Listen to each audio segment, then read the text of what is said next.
I pledge allegiance to the flag of the United States of America and to the republic for which it stands, one nation, under God, indivisible, with liberty and justice for all. Thank you.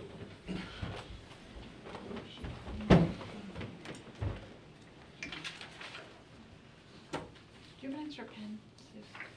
You want a pen? I just that. Good evening, everyone. Welcome. It's like a crayon. Good to see all of you. What we're doing tonight is we're hosting our regular budget meeting. Today's the day of the referendum, so we'll take a brief recess at the conclusion of our meeting, find out the results of our meeting, or the referendum, and then act accordingly. We'll either be setting the mill rate or setting up dates for future budget considerations.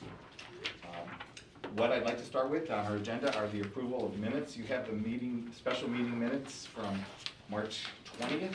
I'm assuming everyone's had a copy of everything. Would someone like to make a motion to accept the special meeting minutes from March 20, 2021? So moved. Gelson. Second? Second. Discussion, any changes, corrections, deletions? Having none, all in favor? Aye. Any opposed? Okay, motion carries. We are now to March 27th. And good evening. And again, special meeting minutes. Would someone like to make a motion to accept the meeting minutes? So moved. Second? Second. Discussion, any changes, corrections, deletions? All in favor? Aye. Very good. Motion carries. Now we're on to April 12th. We also have special, this was a regular meeting, and would anyone like to make a motion to accept these meeting minutes? So moved. Gelson. Second? Second. Discussion, any changes, corrections, deletions? Hearing none, all in favor? Aye. Any opposed? Also, motion carried unanimously. Now we're at a special meeting for April 26, 2021. This is the one I was unable to attend. Would someone like to make a motion to accept these minutes? So moved. Second? Second. Discussion, corrections, changes, and deletions. All in favor? Aye. Any opposed? Motion carries. And the last one we have is the special meeting minutes from May 12, 2021. Would someone like to make a motion to accept these meeting minutes? So moved. Second? Second. Discussion, any changes, corrections, deletions? Hearing none, all in favor? Aye. Any opposed? Also carried unanimously. Great. Can I make a comment? So I went looking for minutes for the Facebook discussion going on. And the last posted minutes for the Board of Finance is January online. So I thought I posted February. I didn't see them. Okay. I went to a thing where it says agenda minutes and it was. Because I don't typically post them until after you voted on them. I agree, yeah. But I figured we would have more than just. I thought I had updated them all, so I'll be sure to make sure that's the case. Thank you, Tracy. Yep. And I try to update them after you've approved them. Okay, item 4 on the agenda, guest and audience comments. Are there any guests in the audience who would like to speak to our Board of Finance before we begin? I know that the ambulance is on the agenda for tonight, so that's what I'm here for. Great, we'll To invite answer you your to questions, that. yeah. Super. Are there any questions that have been submitted via email? Again, I want to remind the audience, it's bof@easthaddam.org. bof@easthaddam.org. Do you have any, Cindy? I don't have any at this time. Okay, we'll open up for guest and audience comments at a later time in this meeting. Correspondence, I don't have any direct correspondence. We'll move forward to the chairman's report. There's a number of things I want to discuss up front. There's really a couple of considerable items. First, I think it's really appropriate for us to make note of the passing of one of our former members. For those of you that worked with him, Greg Loria was a really wonderful addition to this board. He gave us great insight, he was a wise man, and he put in that time and energy that we all are trying to do and aspire to. He passed away recently, and just want to take a note to thank his family and recognize his work that he's done for us over those many years. So take a moment and think about and reflect on the work that he did. Here, here. The second item I want to bring forward is, and this is kind of important, and it really is not, it's not a personal thing. I'm not here to talk about it for me personally, but I did make a decision just recently that I am not going to seek re-election in November. And some of you may know that already, I don't know. The reason I bring that up is I want to make sure that with new leadership of this board in November, I can do whatever I can, and we as a board can do whatever we can to facilitate that leadership and make sure it works smoothly. So that's my full intent, and I want to constantly be keeping our eye on where that might be going. So I just want to make that note to you as well. And the final thing is, at the end of this meeting, we'll find out whether this budget passes or not. It's happening live as we speak. And so I just want to give it some consideration. I just want you all to be thinking in your minds as we work through this budget. We will discuss in the end kind of where we need to go and what kind of direction we need to provide to both the boards of education and the boards of selectmen and our finance director. So give it some thought as the day goes. I know all of you have already considered this, but we'll revisit it later on. Okay, before I'll move forward, we have the tax collector's report for March and April. And I'm not sure if anyone had any questions on this at all. I just wanted to give you all an update on this. You have the March and April reconciliations, but the third page shows you the tax collection rate through May. I had not reconciled for that yet, but we are at the end of May 0.5% ahead of where we were last year at the end of May. That's awesome. So that's really good news for us. And we will keep tabs on that. Last year, our collection rate was 98.73, and this year we're already at 98.77. Great. Question on that. So at 98.77, my question is, and you may know this, or it may need to be asked directly to our tax collector, Denise Still. This number this year, given all the issues that people had financially and whatnot, we're in a good place in terms of our tax collection rate. We're not having a lot of trouble with people unable to pay taxes. Is that For the the sense most I'm part, getting? people are paying. I mean, I can ask Denise to provide you with an updated report if you like, but overall, we're tracking rather nicely. Very good. Any questions? Any of the members have questions? Okay, we'll work out to our next item on here. Let's see, tax collector, questions. Board subcommittee reports. So, communication, would someone like to speak about the communications subcommittee? Any report? We haven't had a chance to meet, and we're still working on our next article, which is regarding the Quint. And the Quint's coming up at the end of this year, so it's a good time to do it now. And then we got another article after that we're talking about. I gotta have a meeting with our folks within the next few weeks before we go away for the summer. If we do go away for the summer, we'll see. All right, very good. Anyone else? Thank Joe, Bruce? Okay, thank you, guys. Long Range Capital Improvements Committee, Tracy. We've never met, which may be one of the issues going on here, but hopefully maybe in September would be good to start back up again, get ahead of it. Okay. I don't think it's asking too much, at least to review what, was in this year's budget and then start from there. Okay. And who was leading that? Was that coming from the selectman's office? It is, and there was intentions in order to get it started, but things just kind of lost their way. I think what's important to note is, and I will be sending to all of you, is with our ClearGov, there's a change to the capital improvement piece, which mirrors our policy. It's amazing. So I will send that demo out to all of you, so that you have that info. I need to go get a charger for my laptop. I'll be right back. Okay. And I'll wait for her to return on things, and if you don't mind, well, we've got a few items that she's involved. First Selectman not here tonight, Finance Director's report, and then we got old business. Grants update. We can move forward onto the grants updates, correct? Well, you can kill another couple of minutes. In the hustle of preparing the budget that was submitted, plus COVID issues, the financial policies folks haven't been able to get together for,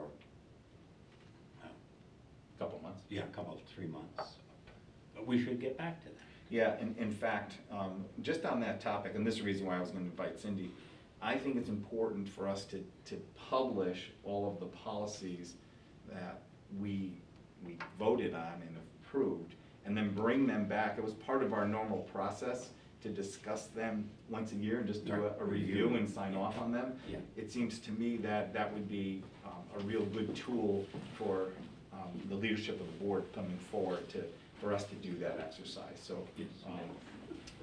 when Cindy gets read back into this conversation, I'll invite her to maybe put that together, and then we can set Yeah, up a meeting we have to do notebooks that. and everything to put them in. Yeah. The room That's appears to not have too many outlets. There's one over here behind Bruce. Oh my That might gosh, be the really? only one. Yeah, Nothing on the counters?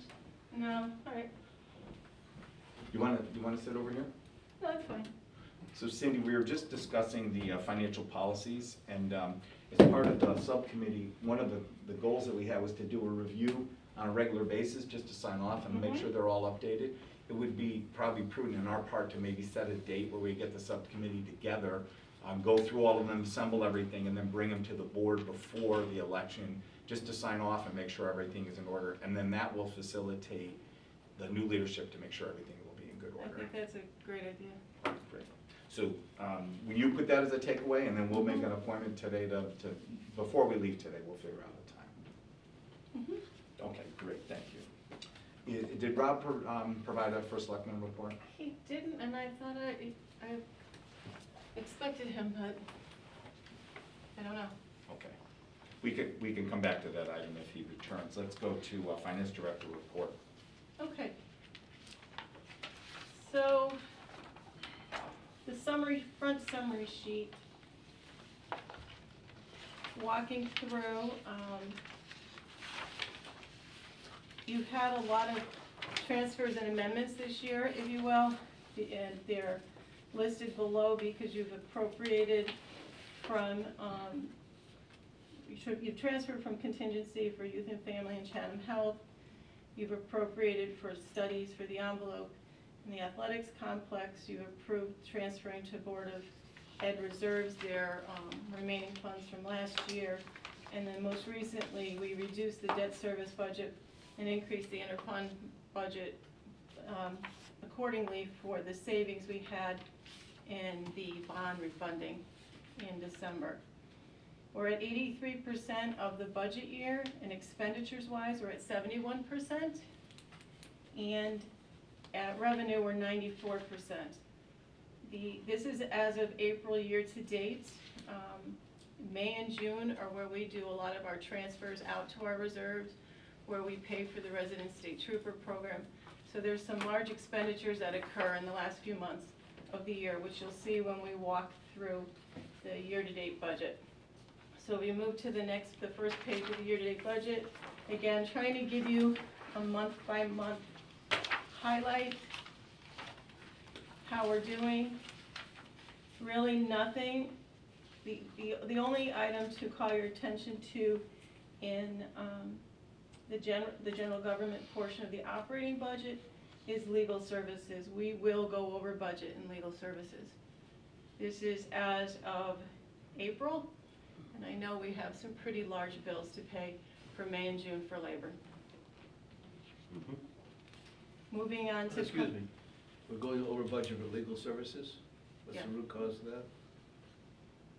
Labor contracts, Just the negotiation of the contract? arbitration and mediation as well. And that's principally legal advice consultants? It's working with our labor attorney, correct. We have 4 contracts that expired. We have, 2 have been successfully negotiated, and we're waiting for the unions to vote. And 1 is going to mediation, and 1 is going to arbitration. Is this typical of every contract negotiation? Or is this unique? Depends on the union. So 3 years now, we expect the same thing? Correct.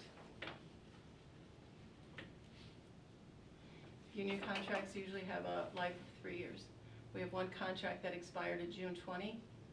We had 2 contracts that extended from June 20 to June 21, and we have another contract that's expiring June 21. So 2 out of the 4 are negotiated. How much over budget are you estimating that we're seeing based on this? I would say you have the potential of 20 to 40. Okay. I'll have more for you at your next meeting. What's that, Tom? Well, I hate things we can predict over budget. I guess we can talk about it another time, not tonight, but I'd like to get to the root cause of the problem. Other towns experience the same thing? I find it hard to believe. Unfortunately, it's not. It depends on how union negotiations go.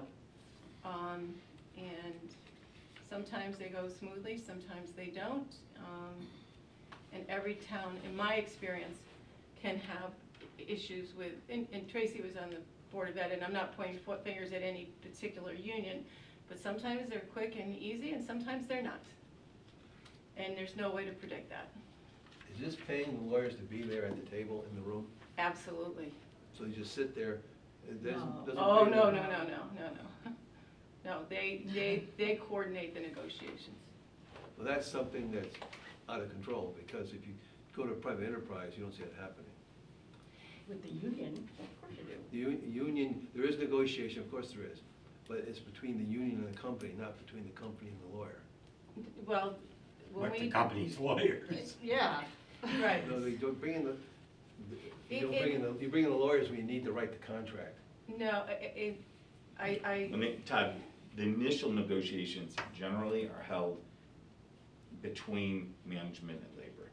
However, if things are not going in the direction they should, that's when the lawyers are brought in. And that's what Cindy's trying to explain. It is somewhat of an anomaly. It can go, some years it's not a problem. This year, it happened to be. and just to clarify, our labor council is with us at most meetings, or all meetings. It's essential. The scope of Connecticut state labor law and negotiations is great, and I think we would do far worse without him. And we have binding arbitration, and unfortunately, the public sector is not like the private sector. That's for sure. So we don't strive to have legal fees when we set out. I mean, some contracts we've done in 2-3 meetings, and some we haven't done in 10 or 15, so. Okay, thank you, I don't mean to believe it. No, not at all. Can I ask another question related? Do we know how much of the total would be for just negotiations versus the grievance stuff? I can segregate it more by bargaining unit than by type, but I can break it out as much as possible. Yeah. Versus like, so the negotiations we understand is gonna happen. The grievance stuff is this one-off things that Mhm. are probably adding up. We- And those are dollars that would most likely come out of our finance budget from contingency, correct? Or would we vote it in for, I mean, we would look at that source of money to pay for this. Typically, we used to transfer at the end of each year out of contingency to balance the budget. We, back over 10 years ago, made a decision to show the budget as it landed versus transferring all over the place, because it takes away our point of reference as to where what our shortfalls were. Yeah. And Tracy makes a valid point that grievances can be as expensive as negotiations, and we've had numerous grievances. Yes. I would guess that the lawyer would be able to, Right, I just have to go Yeah. through the bills. Yeah, okay. Ask them to do it. Well, then you charge you, never mind. I think I can handle it. Okay, next is public safety. Again, the resident state trooper program, we'll get that bill and pay that at the end of the year.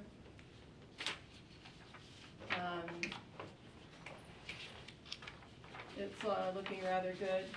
Public Works, again, snow removal, you authorize them to overexpend on trees a bit for the savings in snow removal, and you can see that they're 13,000 over as of April.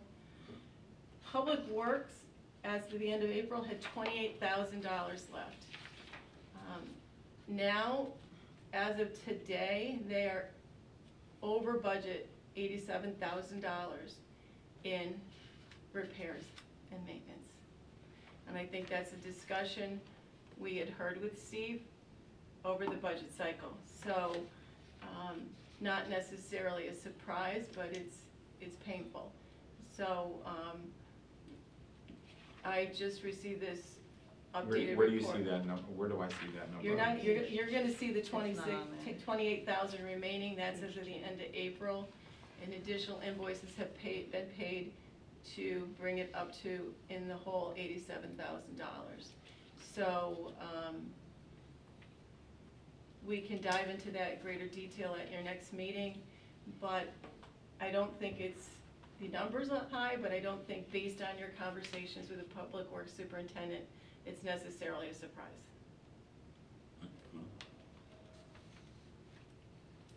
Can we get detail for that for Yeah. next meeting then? Yeah.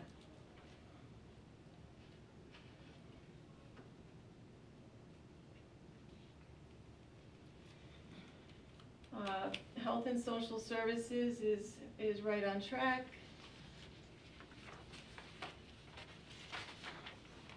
The same thing with recreation, debt service, Board of Ed. And then when you get to the interfund transfers, you can see that $2 million worth of transfers, I did that at the end of May, so you'll see that in the May budget report.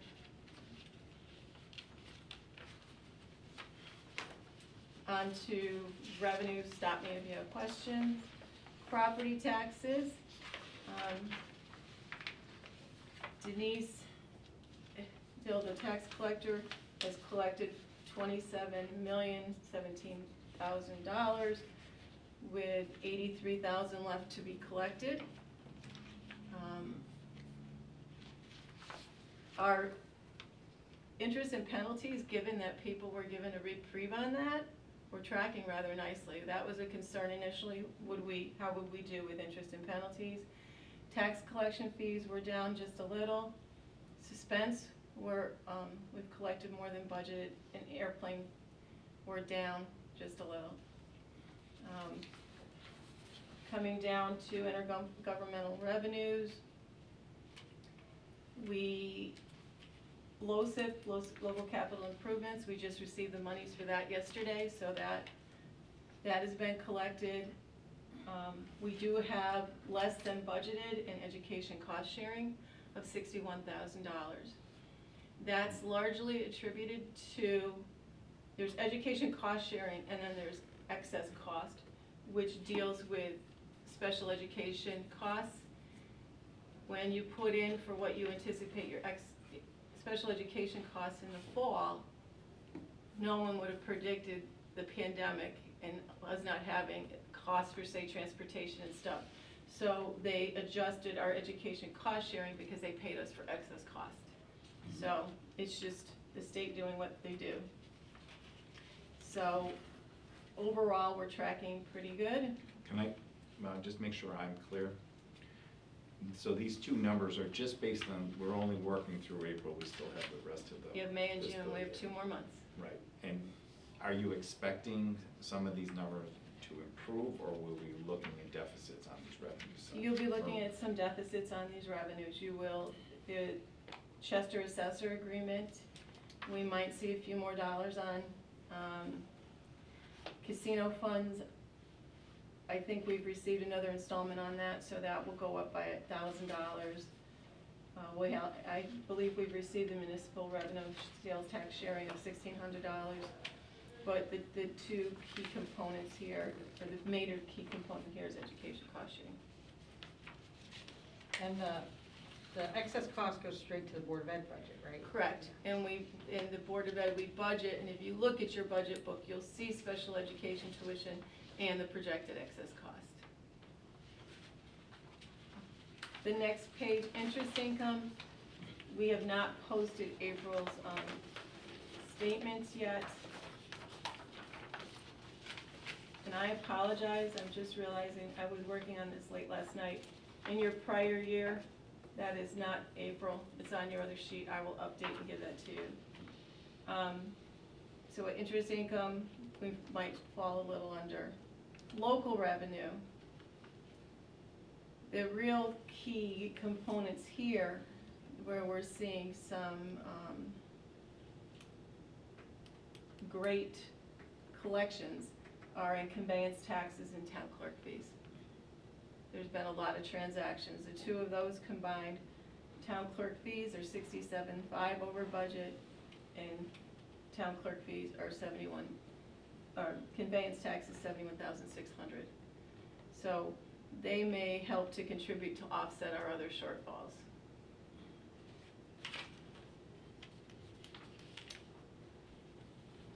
And then on the next page, we will be receiving the Purple and Palmer Fund money soon. We have 1/2 of the Ray School, and the transfer in from capital project savings to help pay for debts was done at the end of the month as well. So all in all, not too bad.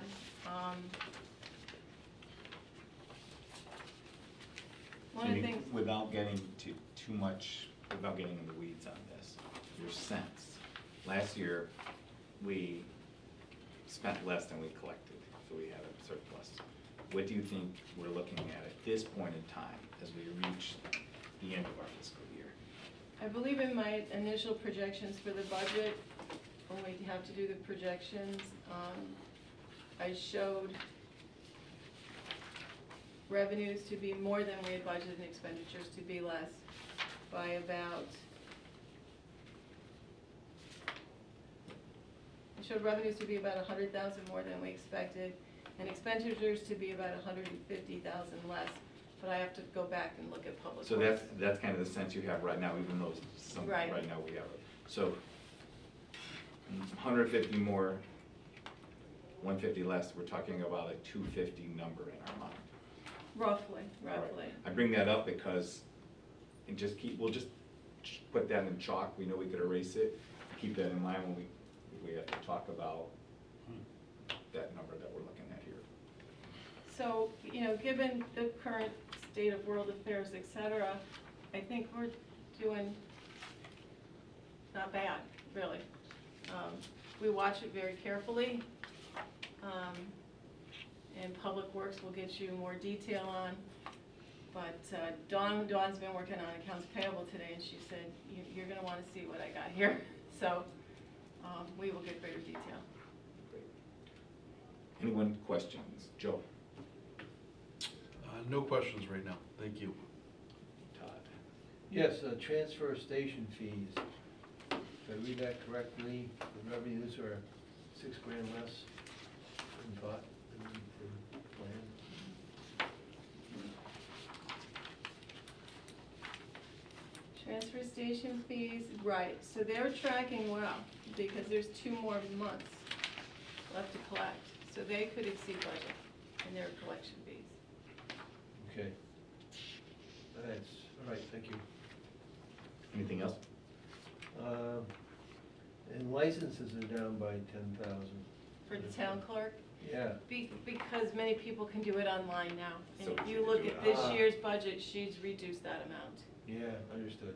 That's right for that one. They don't have to come into the town clerk to obtain those items. Okay, thank you. You're welcome. Tracy? Good. No questions. No, fine. Thank you.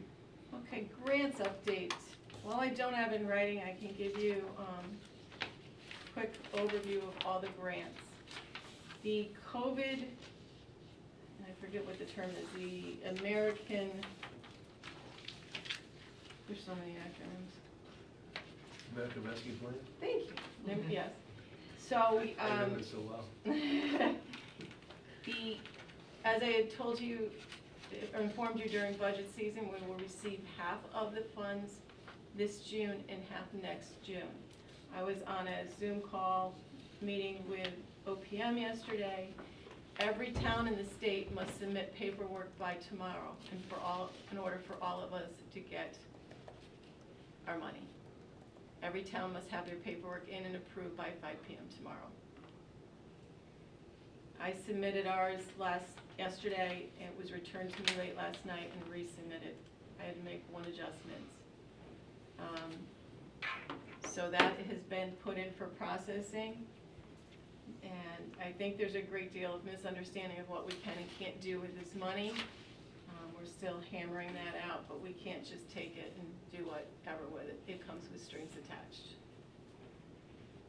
In addition to that COVID grant, we received 2 COVID grants for the fire department for PPE, and we have fully been reimbursed for 1 grant, and the other grant is almost completely expended, and we'll be seeking reimbursement for that.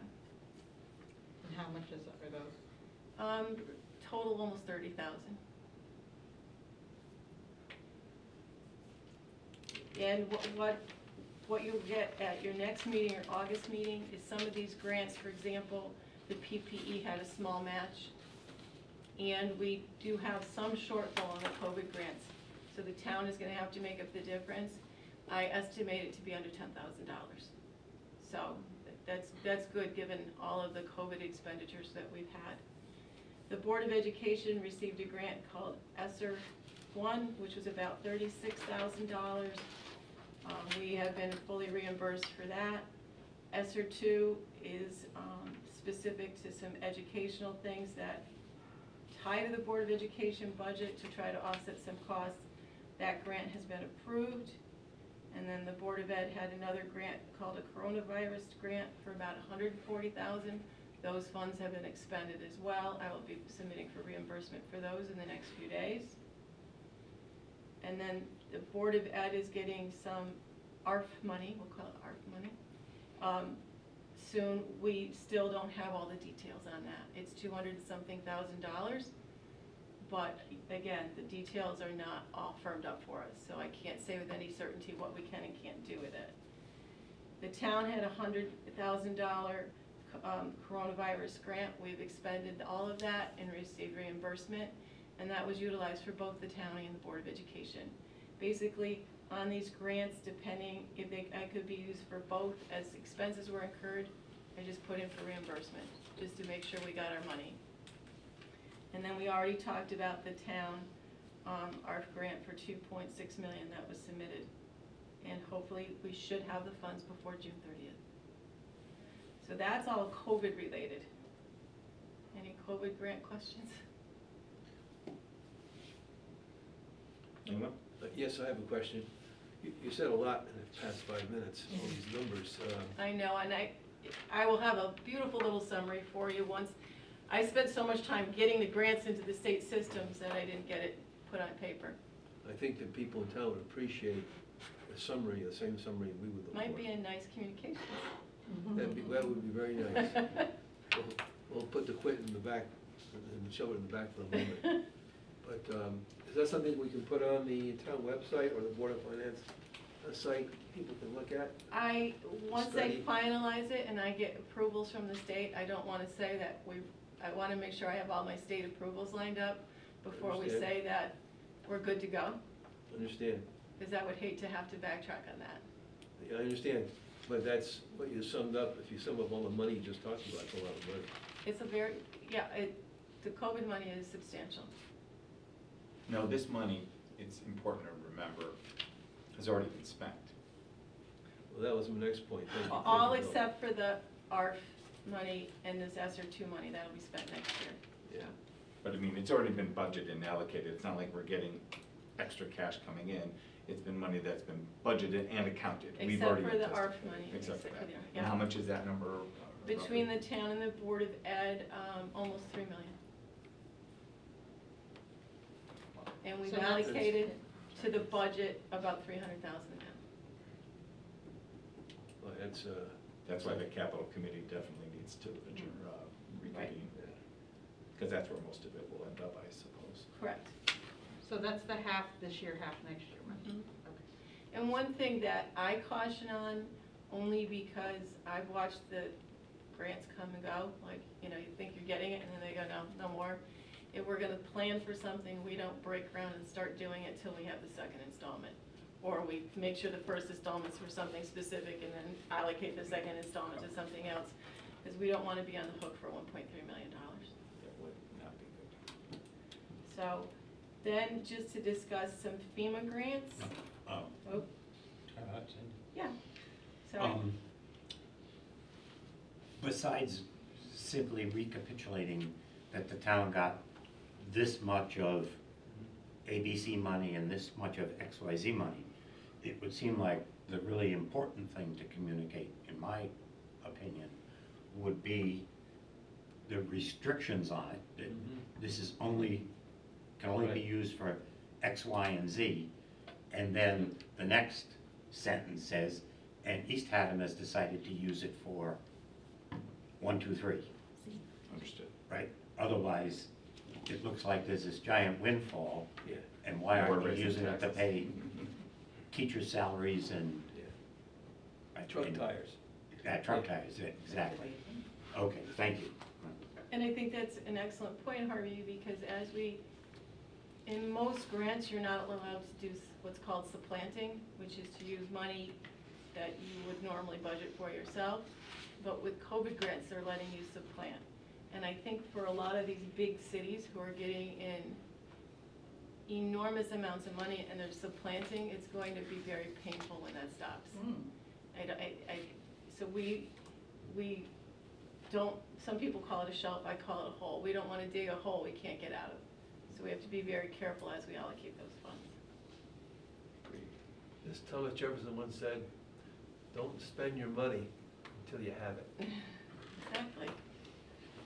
I thought that was my father. They knew each other, didn't they? Probably. That's my father too. With the FEMA grants, which the PPE was FEMA COVID, we have the FEMA storm grants we're winding down on. As you know, Neptune Ave is open. Kelly Sterner, who's working with us on these grants, has been working very closely with FEMA and Mr. Hedler to start to close these grants out. One of the things that Kelly brought to the table, which I think I informed you at one of your meetings, is that August storm Isaias. We never received notification that it was a federal disaster, and she knows about it working in another town. So that's going to bring in, and that was in my projections for this year, over $100,000 to us that we would not have known about, which is very helpful. Wow. FEMA has different ways they work grants, and normally with FEMA grants you can only count overtime hours, but this is letting us count hours worked that we've already paid for. So, and then the equipment and all the brush. So she's been working very diligently to see how much funding we're eligible from that storm. And then the Quint, obviously we have the FEMA Quint in the works. So those are, all those grants I just reviewed are grants totally out of the realm of our normal grant cycle. And then we continue to work with our normal grants of Town Aid Road and LoCIP and all the school district grants. And the other thing Kelly is working on is Johnsonville, Bone Mill, and Foxtown bridge grants. We are over budget on Johnsonville. We'll be over budget on Foxtown, Bone Mill. We have to sort through with them a bit. I will have greater information as we move forward. We're pushing on the state and working with the state, which is probably better stated, to try to get a feel of where we are at with these. Johnsonville is an 80-20, so the town is responsible for 20% of the overage. And Foxtown, I believe, is a 45-55 in round numbers. so that one is not over as much as Johnsonville. So Kelly's working to make sure we meet as much eligible expenditures and get as much back in reimbursement from these grants. So that's where we stand with all of the grants right now, but I think it'll be very helpful to do a summary, and especially the COVID money, and how much money is flowing in, and what the strings are attached to them. Mr. Chairman, I have a question. Please. I'm concerned about the bridges. Seems like the bridges in this town built by the state are all over budget. Correct. Seems like most of them anyway. Why are they over budget? I mean, it's not a fixed cost, it's cost plus, So, even though we pay the bill? there was the Dolby and Jones Hill, which were other issues which were resolved through lawsuits, and the contractor sued the town. I think one of the issues, and we've established an additional layer of approval in our office, and I think where ClearGov is gonna come into play, is a lot of these bridges get put into the capital plan and have not necessarily been appropriately escalated by the time they get time to do, number one. So let me pause on that. When they were predicted, it wasn't it was based on the price at that time, and it was projected out. So the inflation factor was not built in, the budgeting did not include the inflation. So the projects themselves did not run over, but the estimate of what we expected at the time we approved it was different because of inflation. And the other layer we've added for policy in our office is a contract cannot be awarded without my signing off on it to ensure it's compliant with the budget. And if it exceeds what we budgeted, that we go through the additional appropriation process. So there was a disconnect there, and I'll leave it at that. Did that address your concern? Well, the disconnect, that means the process problem, so has the process been fixed? The process has been fixed, and I think that That's this good. disconnect was a personnel-related issue. The process has been fixed. Got it. Okay, thank you. We don't have that issue any longer. Okay. Anything else? Anyone else? Questions, Harvey? No. Joe? No, thank you. Okay. Cindy, anything else? That's it. Thank you very much. I have nothing under old business. Let's move forward to our new business. First and foremost, we have the ambulance reserve request. Do we want to do just a brief explanation on it to go through it real quickly? Basically, this has been discussed with our board before. What we did was we're allocating $60,000. You're actually returning to them their $60,000. Gotcha. Pretty well said. And normally, an action like this would require a town meeting, but this is not taxpayer dollars. When we accepted the funding, it did not go through a town meeting. The funding came in accordance with the contract, and now they are asking, the contract's silent on it, but they're asking for the money back to purchase an ambulance. Okay, so would someone like to make a motion to return to the East Haddam Ambulance Association the $60,000 of funds that they have given to the town toward the town's purchase of an ambulance, return to them so they may purchase another ambulance? So moved? Would someone second that, please? Gilson seconds. Discussion.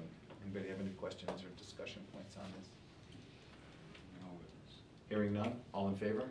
Aye. Any opposed? Motion carries unanimously. Thank you. Okay, next item on our agenda is the police capital update, the tasers. In our budget, we had provided for $12,000 to replace the police tasers. The current ones are 10 years old and they're one cartridge system that are outdated. So I guess the quote that we received to purchase 8 tasers with a 2 cartridge system was $20,942. And the vendor selected by the police department is Axon. Axon offers a 5-year taser plan whereby the town pays for 5 years on an interest fee basis of annual installments of $4,188.4 And Bill, for 8 tasers. and my apologies. This has been a crazy week, and I was out sick before. This number is updated a bit, and it's in your folder. There were 2 quotes for tasers, and I pulled the wrong quote, so it's slightly different, but Okay. The fee now includes all repairs, cartridge replacements, etc., and required for a 5-year life cycle of the tasers. Our finance director is recommending that we take this course of action instead, especially knowing that we have funding in place to close for close to 3 years of installments. Cindy Verricchio further recommends that this item be moved to the operating budget for future years as a level funded item replaced every 5 years. And the attached information contains the information. There's no vote necessary. It's essentially for informational purposes. In addition, the Board of Selectmen will need to waive the bid process. So I just want to, I spoke with Cindy about this before. It just seems like a better opportunity for us to be able to have better equipment without the worry of repair and warranty, have the replacement cartridges, and have them on a cycle that they get replaced regularly, so the cost is more predictable. And I think it's important that with putting them in the operating budget, you know, given technology, I don't think it's very safe for the officers I'll retract safe. I don't think it's prudent of us to have tasers that are 10 years old. I think if we have them on a 5-year cycle, that's being a much more responsible on our part. And again, it's a flat fee every year that we know about. Any questions? Joe? No, thank you. Tom? Yeah, I have a question. So it's 2 different bids for the same product? They issued us 2 bids. One was for a product that is almost outdated, that's slightly cheaper, or the newest one. So if we're going to make, and Officer Rhodes and I discussed this, you know, if we're gonna make the investment, do we wanna make the investment in the technology that's phasing out or in the newest technology? And I think the newest technology is the way to go. Okay, does it come with any warranties? This is all inclusive. It's all inclusive, so yes, it's This is completely all- warranted with the replacement All cartridges. repairs, cartridges for training. If you read through the quote, you can see, you know, there's taser instruction courses and training and all the items they need to maintain and train and use tasers. Okay. So you're good with it financially? I And think it's excellent. And the police are good with it as well? Officer Rhodes is good with it. The money is in place. I think, you know, I'm gonna throw a little sarcasm in because I was accused of spending money unnecessarily and blindly, but I think that this is, from an officer, but I think that this is a prudent decision financially and for the safety of our officers. Thank you. The only thing missing is they do need test people to volunteer. So any of those interested, that was Let 'em Cindy know. Johnson. Tracy, any questions?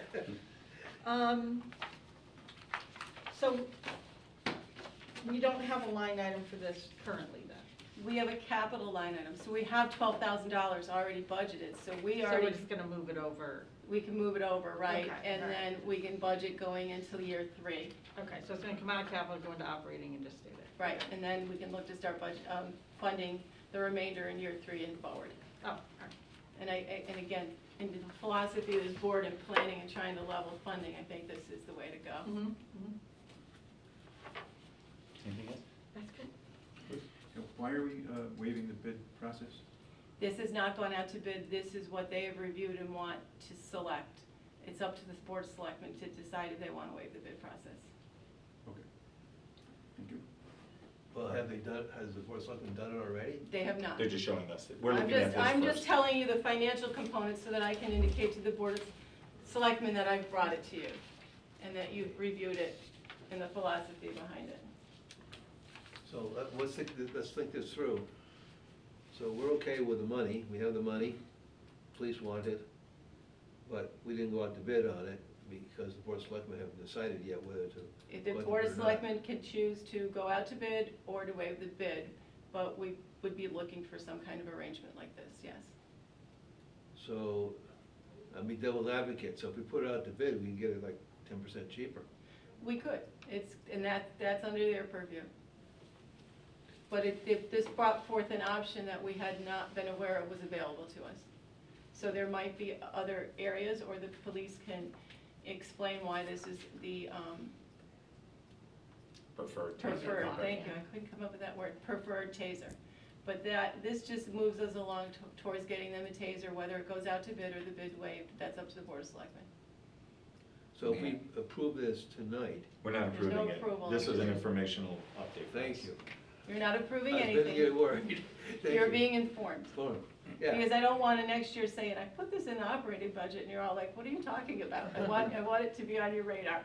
Okay, Well, thank you very much. If I understand the issue,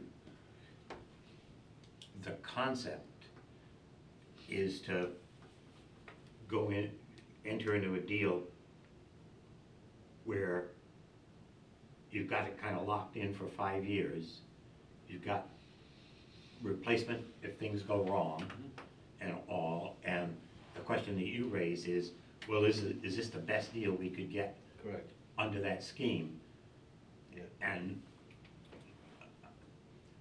I suppose the thing to do is to kick it to the selectmen, and, because they're the ones who can waive the bid and we can't. And I think that Yeah. there's the best deal, but also the best product that the Yeah, well, officers that's- are comfortable Well, with. best deal for the best product. Yeah. Just to, because I would know to speak to tasers. Yeah, we don't want them shooting like suction cups out. That's out of my shit. wheelhouse. That's real cheap, though. Nerf guns. Okay, great. Any more questions on that? Last time we have is the grant authorization request for the American Recovery Fund for the library system. Connecticut State Library has awarded $2 million for direct grants to Connecticut libraries, and East Haven is eligible for a grant in the amount of $16,508 to support the reopening efforts, including creating COVID-friendly spaces. The money will be split between both of our libraries, and there is no town match. Would someone like to make a motion to authorize East Haven Library System to apply for the American Rescue Plan grants to the Connecticut Public Libraries in the amount of $16,508 with no town match, contingent upon approval of the library board at their June 10, 2021 meeting? So moved. Second, Second. discussion. Anyone? Yes, sir. Yes. Okay, this costs no money to make this submittal, doesn't cost the town any money? None at There's all. no match. So, See if Good you have deal. any questions. Any other questions? No questions. No question. Okay. All in favor? Aye. Any opposed? Motion carries unanimously. Great. Okay, that covers all of our new business that's on the agenda. Before we get the final say-so and have our conversation, I do want to talk about one thing under other. I received an email recently from Jeff Riley over at Centerbridge, talking about the public hearing. They did one already, and some of you were in attendance there. And you went through the whole process. In some ways, I felt like it was a very emotional thing, and I didn't know where it was really going, where the whole project is going ultimately.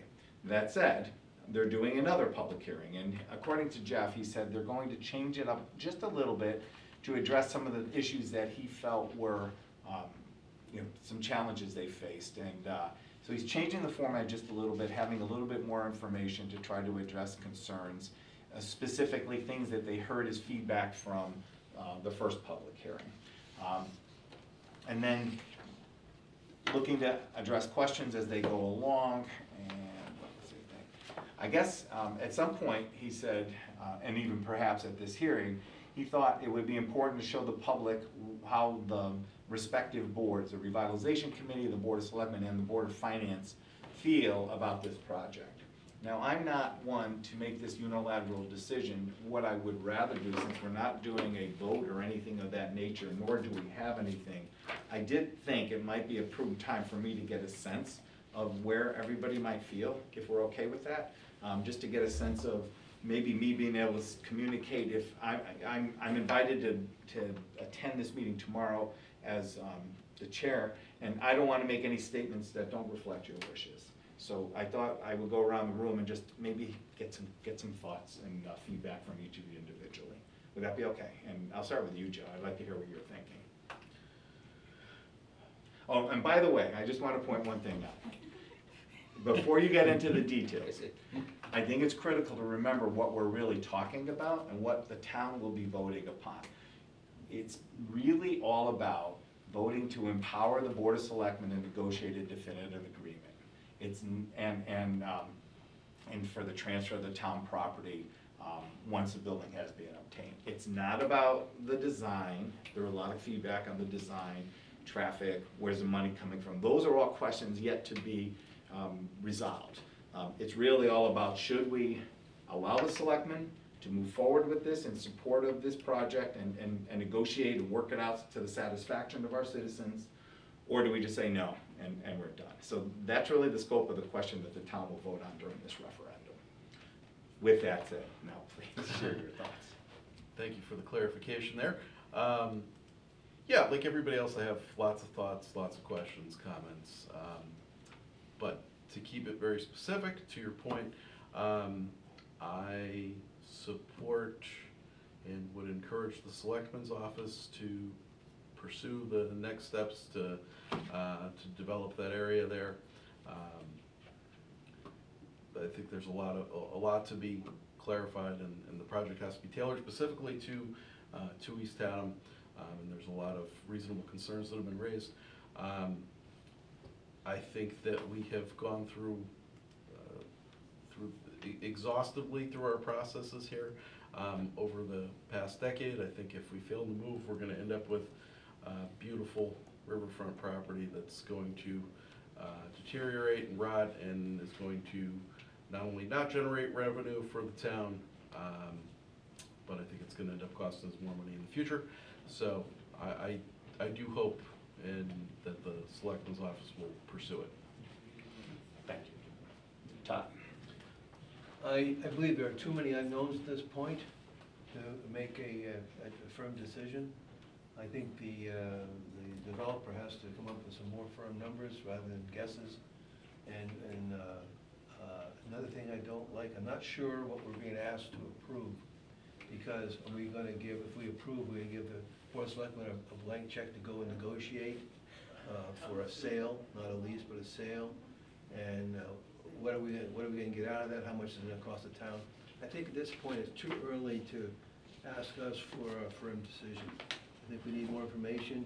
I believe more investment has to be made in engineering costs and costs of the town, and also more thoughts from the town folks about how they feel about whether we should lease the property or sell the property. So I think it's premature.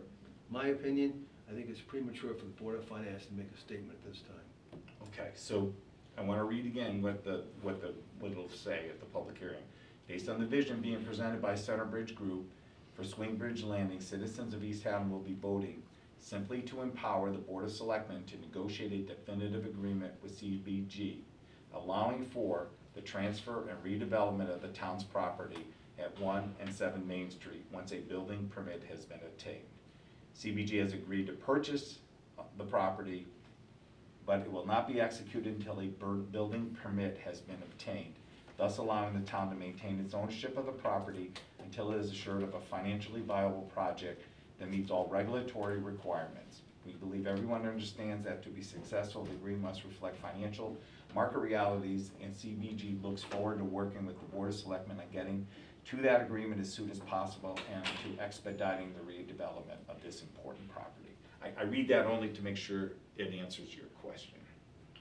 I don't think it answers it sufficiently, to be honest with you. Okay, so I would just say It's that in at the this right point in direction. time, It's in the at right this point in direction. time, you're a nay, if you will. Yeah. It's in the right direction, but it's not quite there yet. Okay, I'm just putting some comments. Tracy, anything else? That's it, thank you. Tracy? I agree with Joe. I think this is the time that, this has to be done. It's been more than 10 years that this has been discussed. It's been probably close to 20.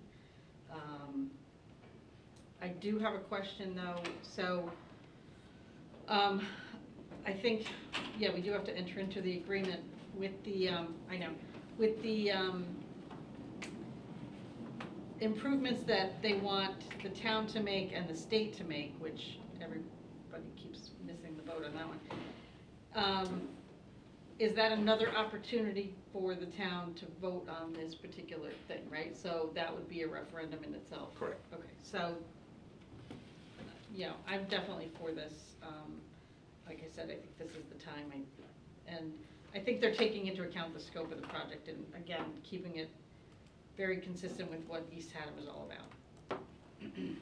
So. Great, thank you. Bruce? I'll preface my nay with a comment that I'd love nothing better than to have this project be a resounding success, but my gut tells me this is not the place for that project. So I would be very cautious about this one. So I would be a nay. Okay. Do you mind if I head down? Not at all. We'll hopefully be coming back. Anything else?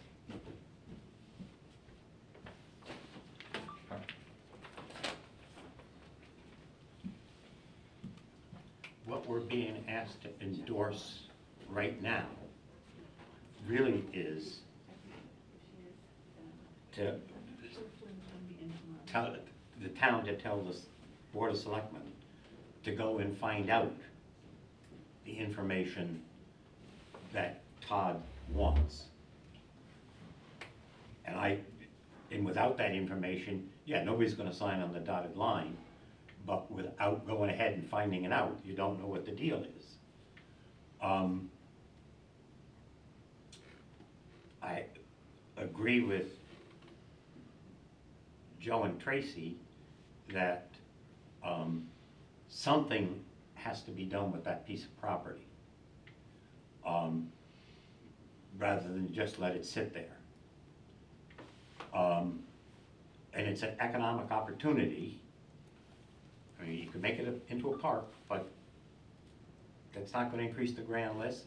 There's no jobs involved in all that. So there's an opportunity here that ought to be explored.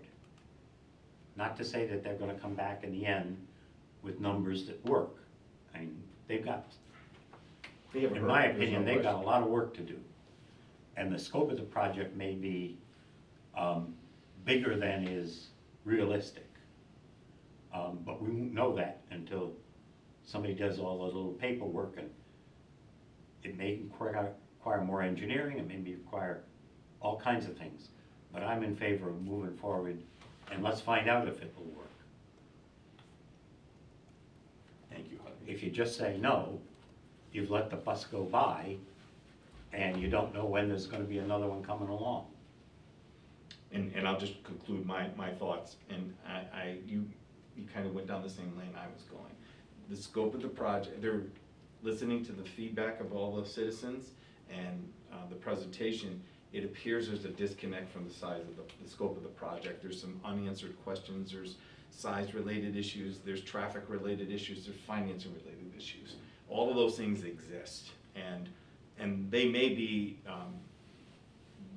right on. Those people that have been making the comments may be observing something that's very correct. But that's not what we're asking. We're asking to say, can we empower the Board of Selectmen to move forward with this project and at least negotiate to figure if we can get to that place without having to make a financial commitment. And under that, I agree. I think it's like a binary decision. If we say no to the Board of Selectmen, we won't have this option again. And if we say yes, we still have options, and we can pursue something that might be in our town's interest. So for that reason, and I think that's in line with what I just heard you say, I also support moving it forward. So basically you're saying we've got nothing to lose. That's my belief on it right now. Assuming the Board of Selectmen are acting reasonable, all the other boards act in a reasonable capacity, including the Board of Finance, which ultimately is gonna have to approve how this thing's gonna get funded if capital has to come up from our town. The reason I kind of, this is kind of open mic discussion. It is. That's what the whole point, that's the point of it is actually, I wanted to hear from all of you tonight, because I'm gonna be up there tomorrow, and he asked if I could, we could just make a statement to some degree, and I wanna share your feedback, not just my own. Like I said, I'd like nothing better than to have this thing be a tremendous asset. But it really got my attention when we were asked to pony up $100,000 for a feasibility study. 274 yes, 1242 no. 1242 now? Yep. Go ahead. Guess we missed the mark on that one, huh? So at any rate, if we've got nothing to lose. And I think to your point, that would have been an error on our part, well, we would have had to pay for it anyway. But that would have been an error on our part, because we would have proceeding forward without the town's approval of moving this project forward. It would have, so I think that was, your thought process was prudent in saying, we can't put up 100,000 for expenditures, not knowing if the town really wants this. Did you see what those signs are saying out there? Can you imagine if we spent $100,000 on a feasibility study down there? What would the sign say then? Seriously, what would the sign say? So at any rate, if we got nothing to lose, we got nothing to lose. It's just that my gut is telling me that there's a big gap here between making that happen and In reality, drive down through there. And just ponder what you'd see on your left and on your right as you pass through there. And it's a shoehorned thing. So at any rate, enough of my opinion. Well, I I'm a think- little confused, excuse me. Oh, I just want to say, so there's a documentary, I guess you call it, on HBO, I don't know if everybody gets HBO. It's called Our Towns, and it's an Atlantic magazine writer, I don't know, 5 years ago or something, put out a thing on his blog, say, tell me about your town. So he got responses all over the place, and he is a small plane pilot, and he and his wife got in their plane and they jumped around to the entire country and stopped in at all these places. And he wrote a book about it, and then HBO picked 5 of them and they went back to these towns. It's worth watching. It's just worth watching. There are opportunity times, there are moments when things have to happen, and I think that this is it. Like, What was the name of that again? Our Town, Our Towns, Our Towns, Our Town or Our Town?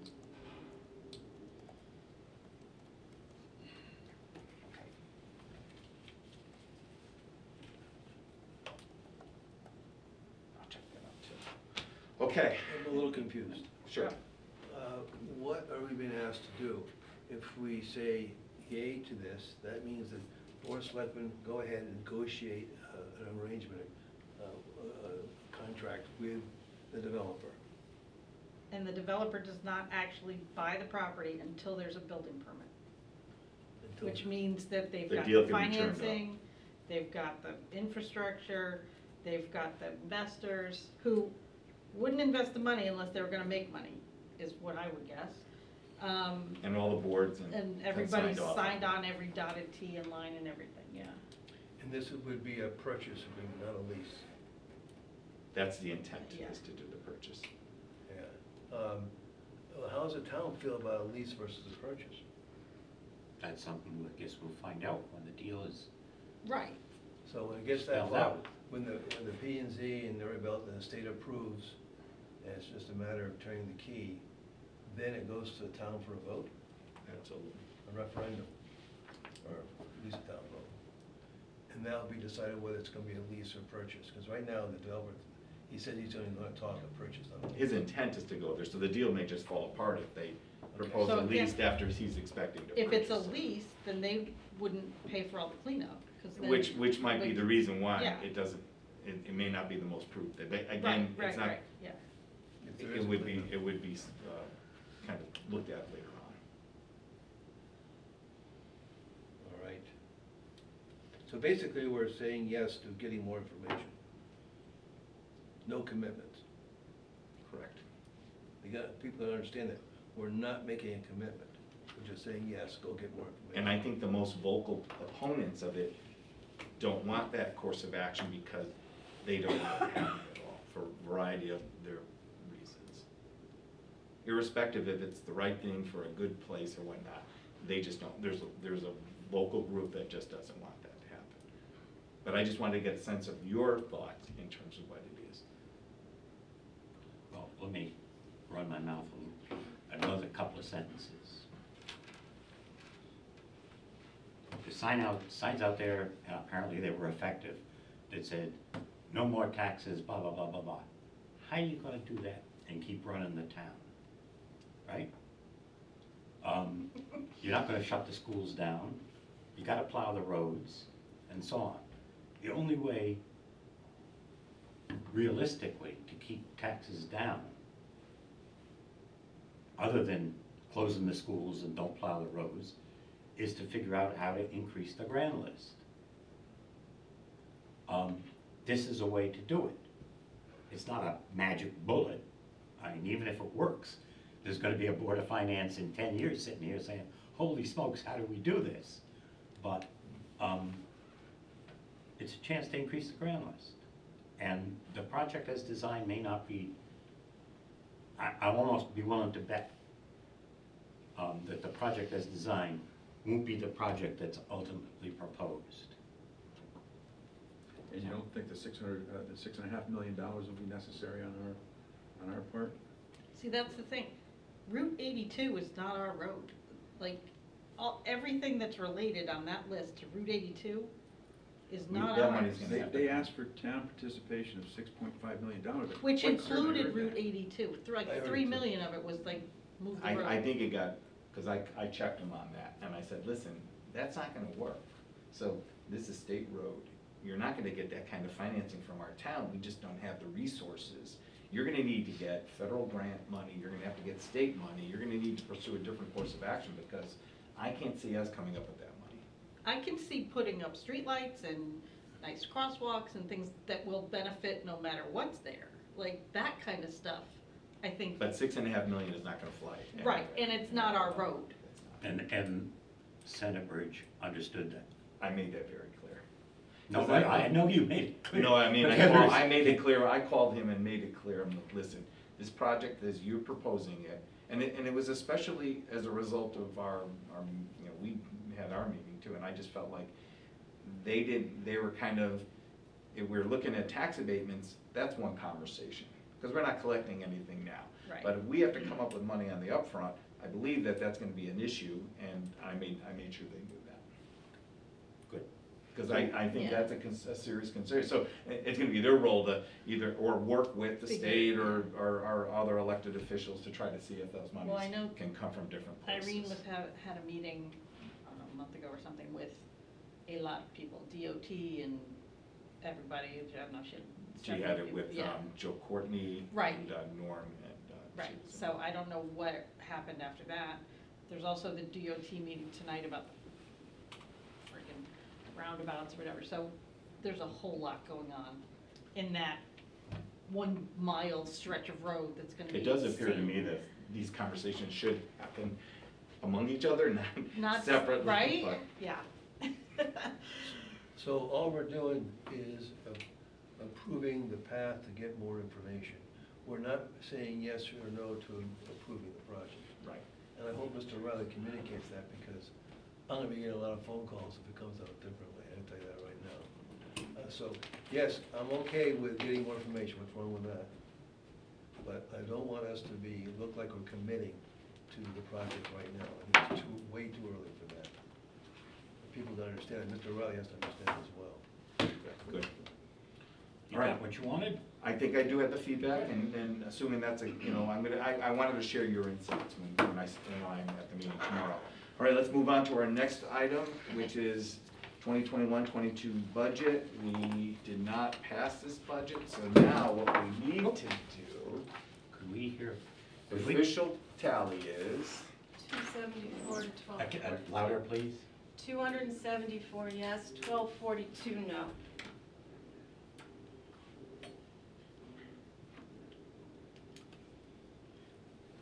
so it looks Oh, like, the pitch is a little wide of the plate. At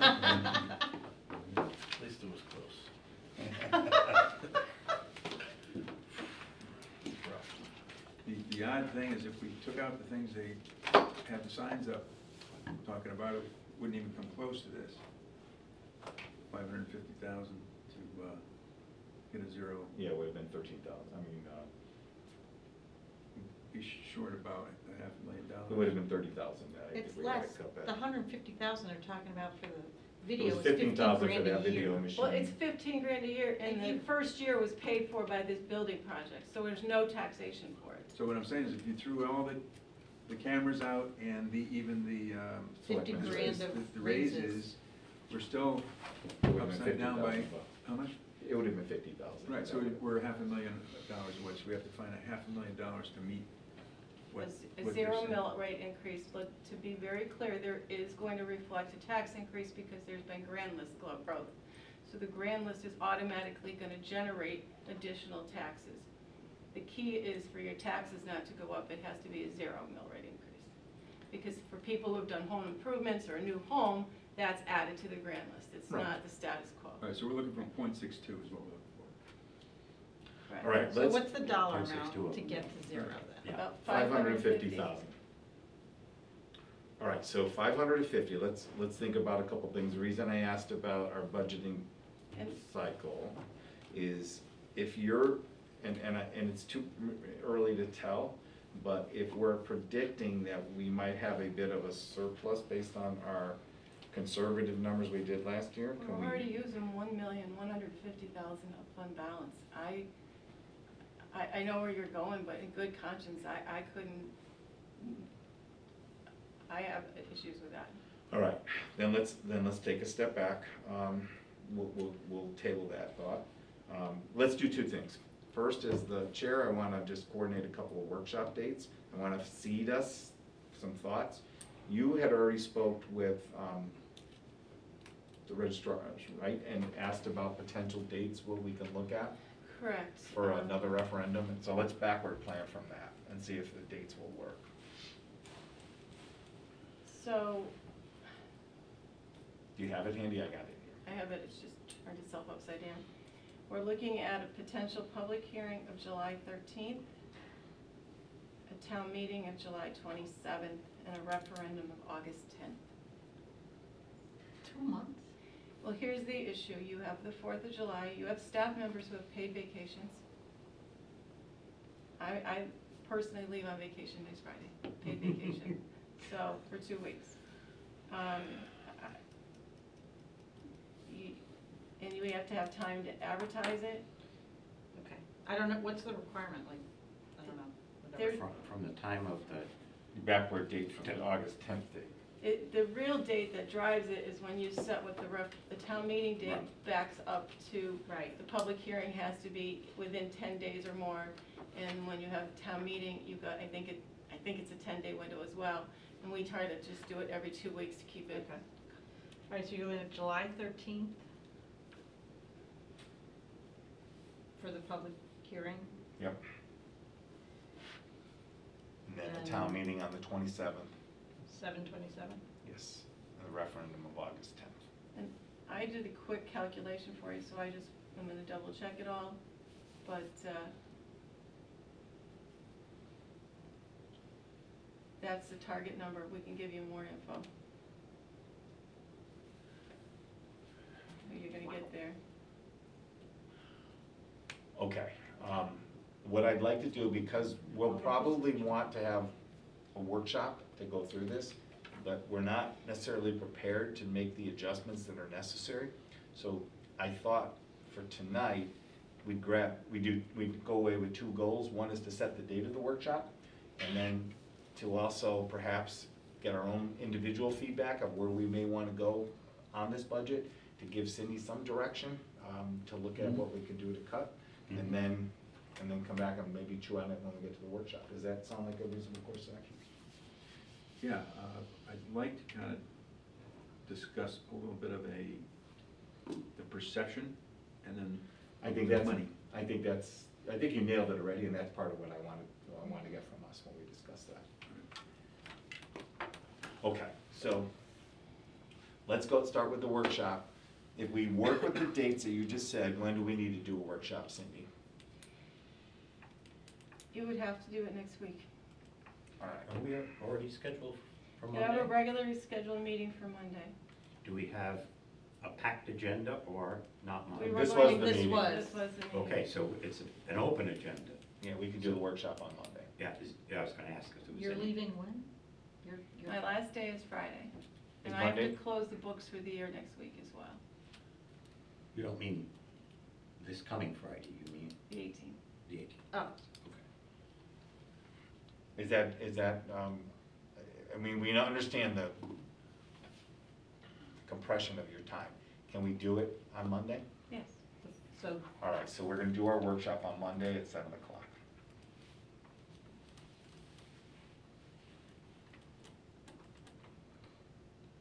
How can we get the word out that everybody knows about this workshop?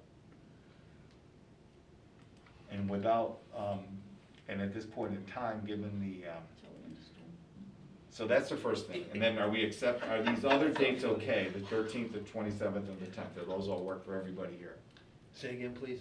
The 13th, For the public hearing. yep. 27th for the town meeting, and the Yeah. 10th for the referendum. Right. Everybody's good on that too? Cindy, is that good with you? Yeah. All right, we're gonna move forward with that then. All right, so we got the date issue out of the way. Now let's just have some discussion without, this is a public meeting, so reminder that we are still on TV. But let's have a discussion on what we think, and it gets to the point Bruce brings up, what are we gonna do to make this pass this time around? Because there is an issue between perception and dollars, and we have to think about that a little. And so I'm gonna just go around the board and just ask us to all share our thoughts, and then maybe we'll circle back and come up with some ideas that we can give to Cindy. You wanna start? Well, it's obvious, it's the raises and the cameras are the big banners. So if we were to cut those, and would the budget have passed? You know what I mean? Because Right. I Would don't, it be helpful to share who would get raises, that you're trying to take people out of minimum wage? yeah, Right. we didn't really get into that. Is there a reason why that was kept? The philosophy was that we've done these things before and informed people they're getting raises. I don't and think we- it was that group. I think the raises issue was the first one. I think, Yeah. I do think that that's key, but I think in that, and that would be a decision of Rob, but do we tell people, really who's being impacted? Because it's 20 people and 14 of them are at our libraries. Right. That are making very little already. Correct. Without clarification, it sounds like we're talking about a lot of money. And what I find interesting is that people went ape you-know-what over 50 grand and 20 people, when the 8 unions in this town are getting what chunk of the increase of this budget? That's a valid point. And your non-union employees got a 1% raise about 3 years ago. And they do not cost you annual legal fees every 3 years. I'm going back to the perception, and I don't think the perception was that group. Okay. Perception was for selectmen. I think that was the bone of contention that we did. Right, You mean and the we- increase for Yeah. the first selectman? Yeah. And I put that back in. He I agreed didn't to it have myself, and I made a point of it at the town meeting, but irrespective of It that. gets lost. That was the issue Yeah. that is the one, I think that's really the issue that people are facing. Yes. I think the biggest problem with all this was gross misinformation. People thought we were giving 15% raise to everybody. Because all I kept talking about was. We're not gonna be able to avoid I the understand. misinformation, because it's a free country and they can say whatever they like, and they did. And much of which was not true. And that needs to be understood, but so it's a perception issue. They targeted, if you read their things, they targeted 2 things. One was this camera system, and the other is the selectmen's raise. And I think those are the 2 perception issues, and maybe the cameras at the town transfer station. Yes, that was the. Irrespective of that, and then we just gotta go into the budget. And I'm of the mind that we just communicate, we take this number, we subtract out those items, and we go to the If you subtract the budget. 15,000 out, it does nothing because it wasn't being funded by taxes. We're just not gonna put it in future budgets, Okay. it just disappears, right? So we I just think take that it there out. was a lot of other misinformation that you need to clarify that was treated as fact. Yeah, that's the problem. Well, so I got a text last It night, just they're built like, on why aren't itself. you responding on Facebook? And I was like, you never win a Facebook fight, so. Plus, as a member of the board, we're Right. not allowed to be communicating our budgets during the budget Yeah. cycle. Well, But I think, I'm Oh, sorry, yeah, you it's a need point to of address some of those other points because they won't go away. Yes, but I'm one of those people, I'm gonna guess I'm the oldest person in the room. Excuse me, can a member of the public sit in? You sure can, have a seat. We're on, we're on camera, by the way. That's fine, thanks. I'm not sure I'm the oldest person in the room now, but and I don't do Facebook, I don't do Twitter, I don't do any of that nonsense, and I sit out there beside the lake in the woods, and I don't hear the people yapping and hollering about what's going on. So, I heard at the public hearing the three things you just mentioned. But it sounds like somebody here was just trying to tell us that there were more things. And I don't know what those more things is. There's something about an ADP, the payroll contract, And, yes, and I can find it for you. there's a whole host of things that we wanted to put videos in every room in this building, not Oh, so just. that's the- just- And they keep talking, we're talking about the video system as $150,000, which over 10 years, it is. But it's 15. If you spend it all. If you right, spend it yeah. all. Let's just Yeah. address those But go issues. ahead. We So- remove the ongoing contribution for the video cameras. We maybe consider the transfer station, and it seems like Well, the raise for the first selectman is I not kind something of we could disagree, do. like, And we have to can't we go just back. communicate what it is and as opposed to just going, that like, defend our position? You know, this is, clearly we didn't communicate. The issue was transparency and communication. So here's the information that you requested.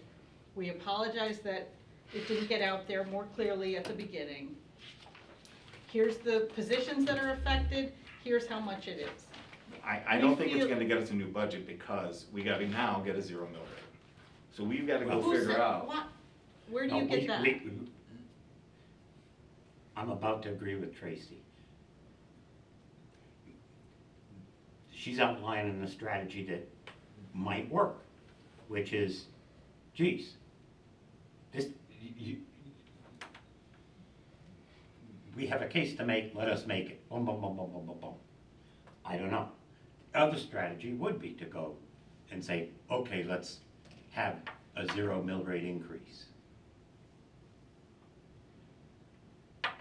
Right? I mean, there are alternative strategies here. And of course, you sort of slice and dice among them.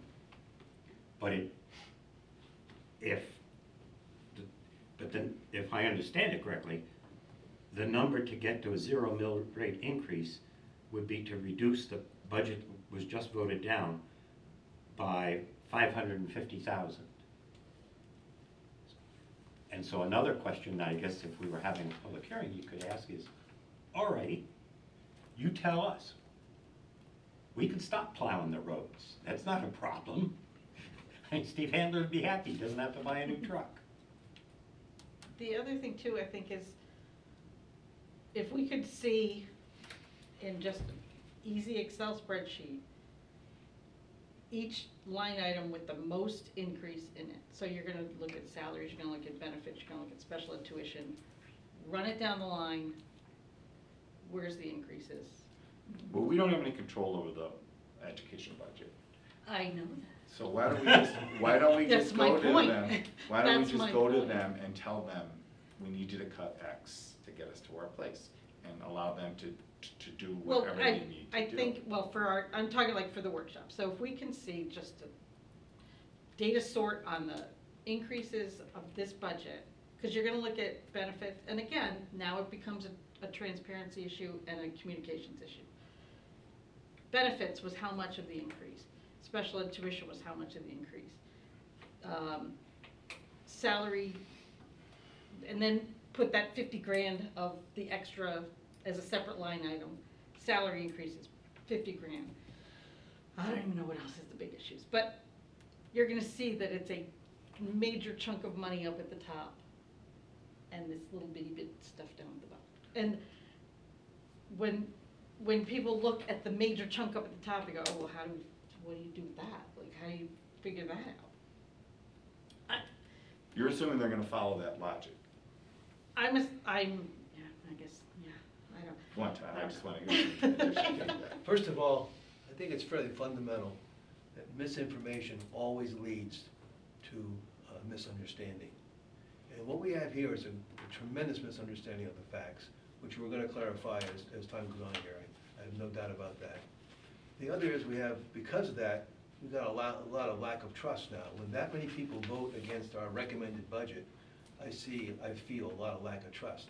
We gotta build that trust back. And to get it back is to not do any more misinformation and fill all the holes, so there is no misinformation. I think what I heard is, what do we hear in the past, since the public hearing? We heard the 40,000 about the security cameras, which it really isn't quite true, because there's a lot more than security cameras. 150,000 about the conferencing in this building, and that's not quite. It's zero for next year's budget. Yeah, I know. for taxes. But that's not what it was understood. So That's I know, exactly yeah. right. And the raises, which is a sensitive issue to most everybody. But specifically the raise to the first selectman. Raise to the first selectman, but that isn't how it was expressed, though, to most people. I'll tell you that right now. I was asked the question many times. The first selectman was like carrying the banner, but everything else came after that.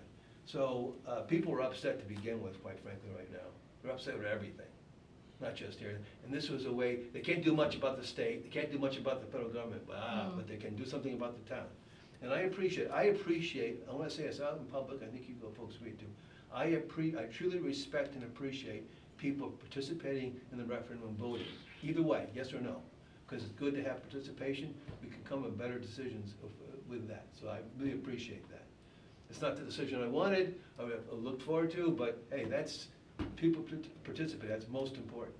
So I think when what do we hear? Cut out the 150,000, cut out the 40,000, cut out the raises, and if we do all that, arithmetic tells us there isn't much of a tax decrease, is it? It isn't at all. No. So people are gonna wonder, what? The numbers alone are gonna make people scratch their heads. Now, I'm hearing the signs and hearing people talking. Now I know how serious they are. Of course they want zero tax increase. Well, that means a $550,000 cut.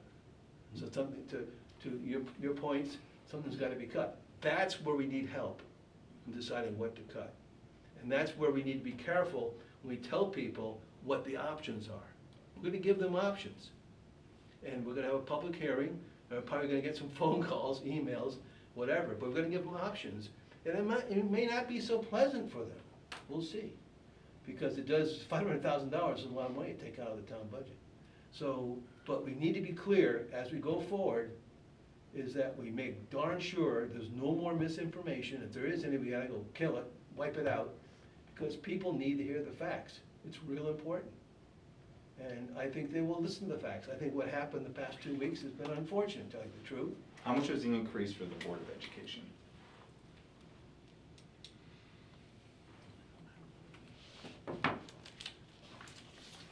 $3.5%, In hard dollars, do you know? $721. $721,427.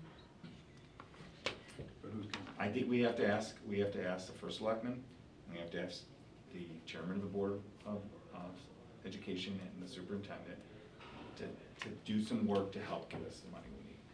I agree 100%.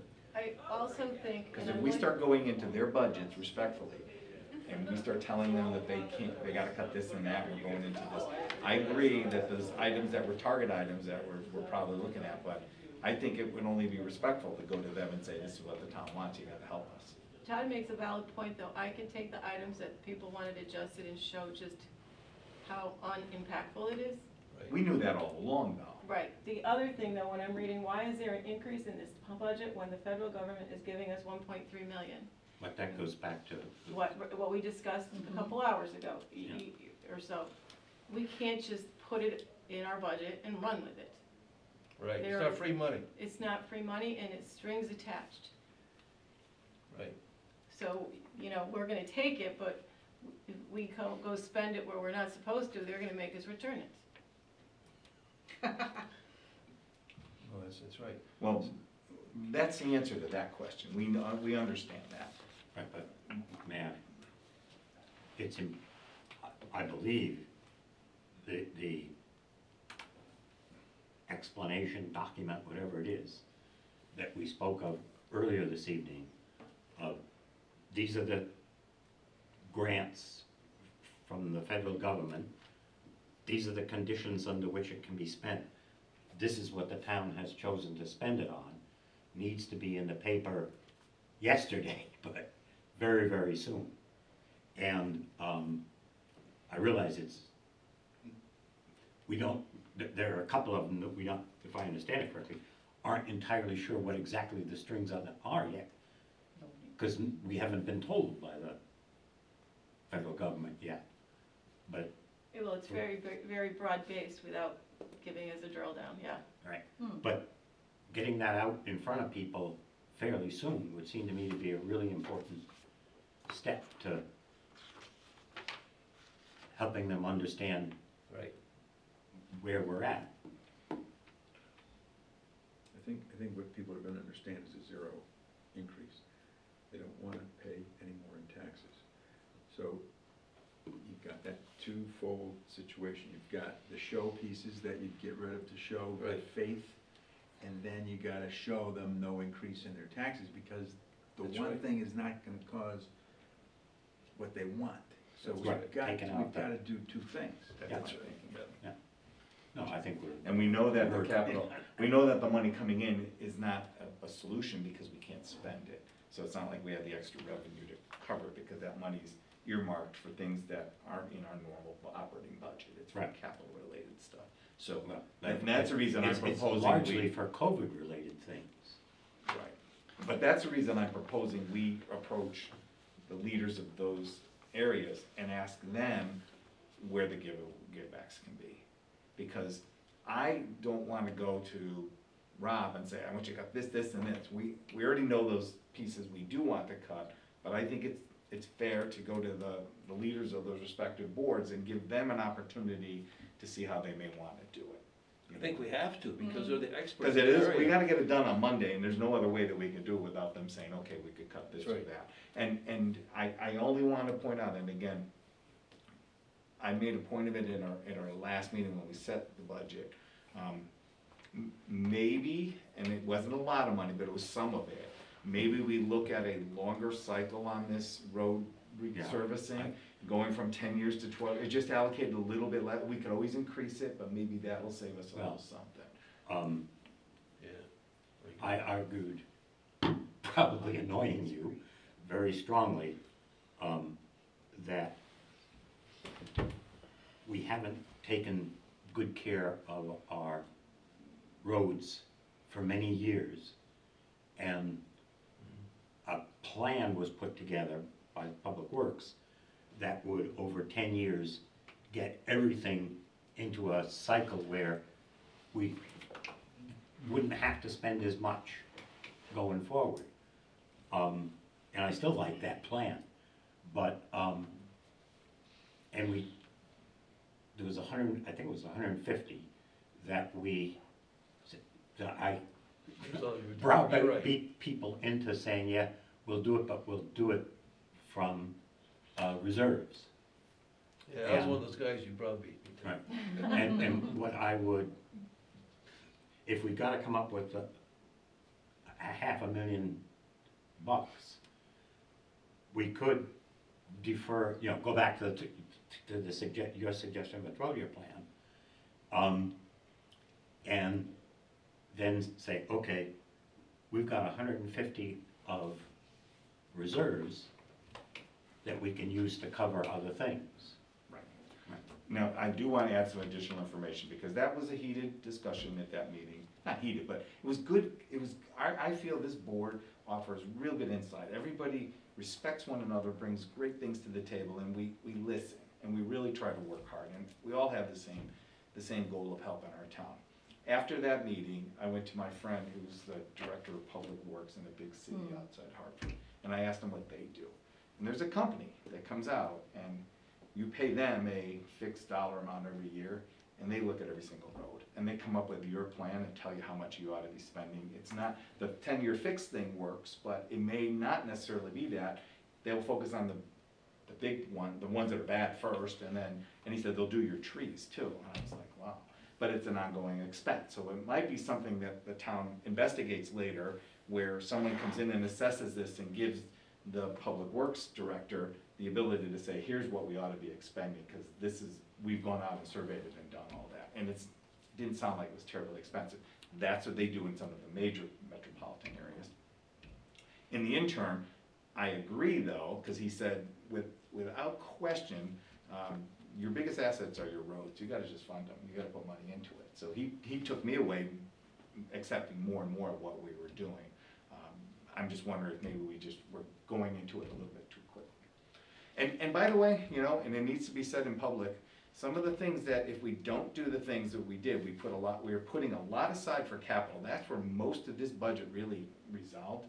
This stuff comes back and bites you. I've been on the board long enough to remember when there were no taxes for so many years, and then all of a sudden, one year, you get an 8% increase because the prices go up and the revenue's not increasing. So we have to be mindful of that.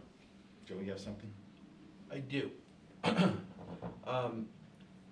I just wanted to put my piece out there. I agree with everything that's been said. I believe that the budget that we put forward addressed the needs of the community. I think it was pretty well done, considering everything that's been come up in the last year. I felt in my heart, my conscience, that it was very well done. But I don't think there's any way to interpret this referendum than it was, you know, we had our tails handed to us. And I think that that needs to be accepted. I also think that I agree with everyone. You know, I've been following, the communication is really rough. And I'm actually, the real information, everything that's actually happening is out there, everybody is accessible. We all long to share this information with the community. So with that being the case, if we get this hung up on some things that are truly non-issues, I don't know how successful we're gonna be in an aggressive PR campaign to explain how the relief money is working in this $1 million plus, because I think that could actually make the situation worse trying to explain it comes in here and it has to go out here, but why can't you shuffle money here? And you know, it's really confusing. It's an arm of the government that's just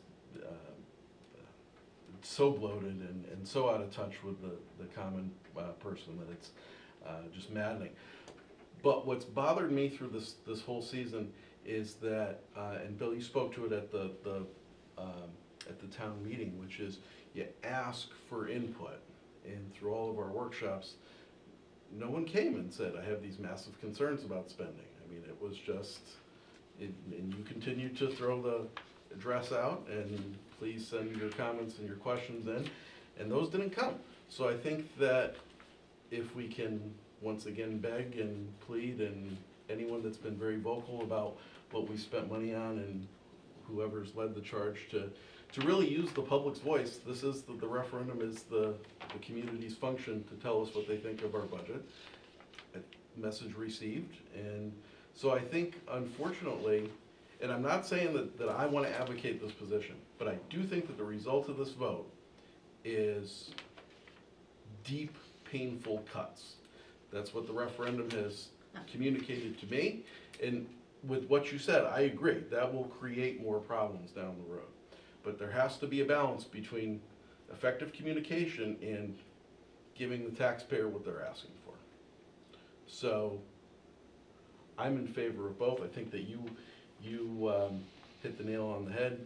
We have to ask the heads of the departments to cut significantly.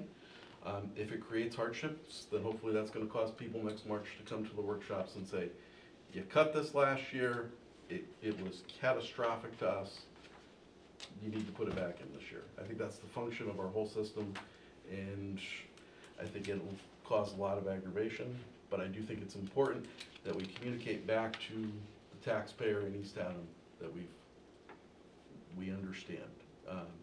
But I think as far as the information that's out there, I don't know what else we can do inside this room or outside of making passionate pleas to friends and acquaintances that what, it's not the case, you know, the silliness, like you said, Bruce, you cut all that out and we're no further down the road, so. So that's where I am on this. Thank you. So is there a list that we can compile of the sticking points that folks We had? can, and but one of the things I really want to caution you all on, and beating a dead horse, we'll take out the cameras. The conferencing system, it doesn't change the budget. You take out 150,000 out of Public Works, you relied on fund balance. That goes away, it doesn't change the budget. So we've used a lot of reserves and fund balance and grants to build this budget. Some of the things we can pull out, the revenue attached with it's gonna come out as well.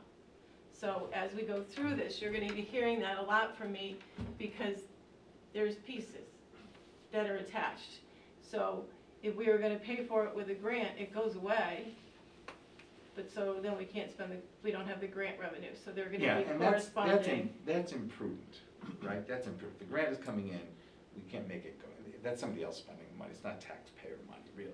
We have to communicate that, but it's real hard dollar cuts that we have to go to both, and I'm not sure whether we go to Board of Ed and ask for 2/3 of it, and you know, and Board of Selectmen and ask for 1/3 of it. I don't know what the fair amount is, given the size of the budget. But we have to ask them to come to us and say, all right, where do you think you could cut without impacting your level of services before we have to go in there and ask for And it? it might be helpful to have them give you level of cuts. If you cut as this, we cannot do this. If you cut as this is so that you understand the domino effect of each cut, you know, at different dollar levels. That this will happen, this will happen, this will happen, and. We can do that internally in the Board of Finance, because we live it every day, understand it. But when we go out to the public, it's gotta be pretty simple. And I agree with Joe, the message is a hard cut. And like it or not, people may have misunderstood the situation and voted no, but the message now is a hard cut. So we gotta show them the hard cut. And I think it's gonna come down to options, and that's why it's real important for us to feel real good at communications, because we got some real tough things to communicate right now. So when we go to the public hearing, we're gonna have to be real clear and simple as we can on the options. And I think people get the message pretty quickly. But if it's a hard cut, it's a hard cut, and we gotta live with it. And, but I agree with Bill, we have to go to the people who have closest to the money, who spend the money, Board of Education, Board of Selectmen, get input from them. And then out of that, we'll come up with some options. Maybe only 2 options, maybe only 1 option, I don't know at this point. But I want to emphasize, we cannot tolerate any more misunderstanding of the facts. We've got to do our level best to make it clear to everybody, to be fair to everybody in town, both the ones who voted no and the ones who voted yes. It's real important. The ones who voted yes, we could fit in the gym. Or in your SUV. Right? If we're going to meet on Monday,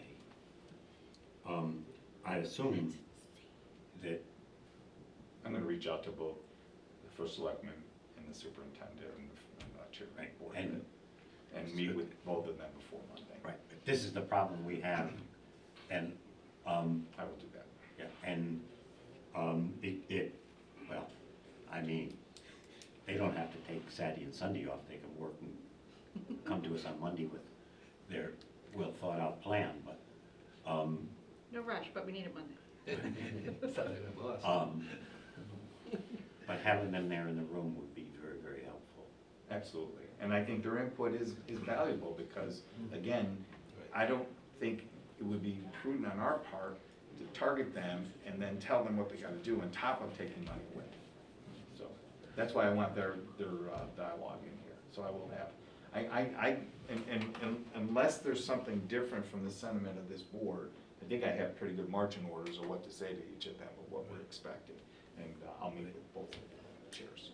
So from a strategic approach, are we shooting for a 0 tax increase or a 0.62 Reduction. mill rate reduction?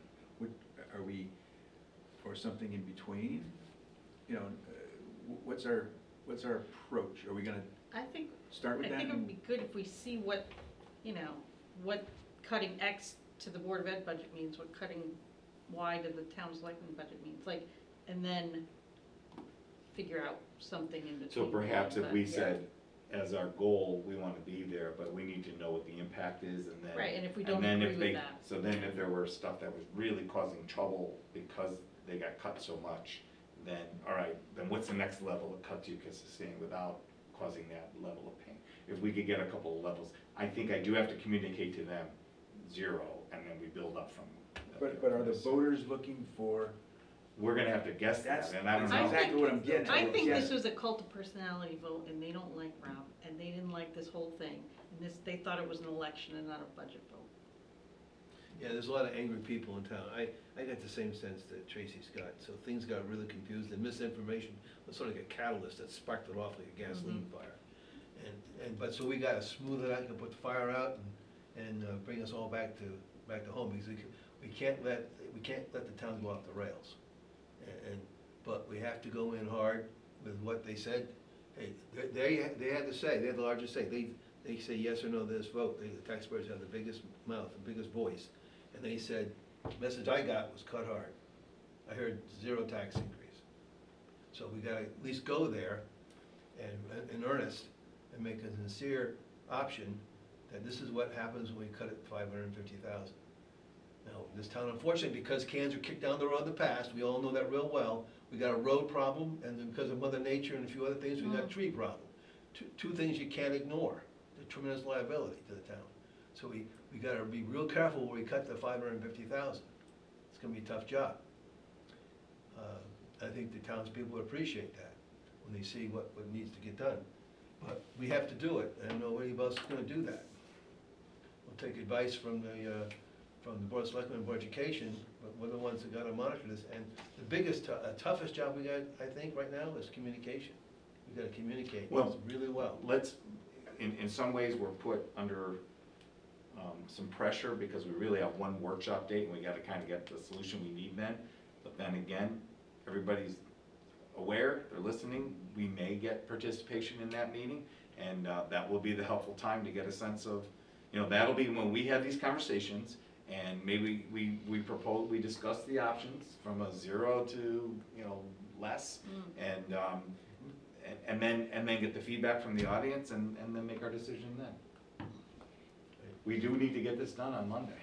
Well, I was gonna suggest if it's possible, if you can all give me a second date you might be available.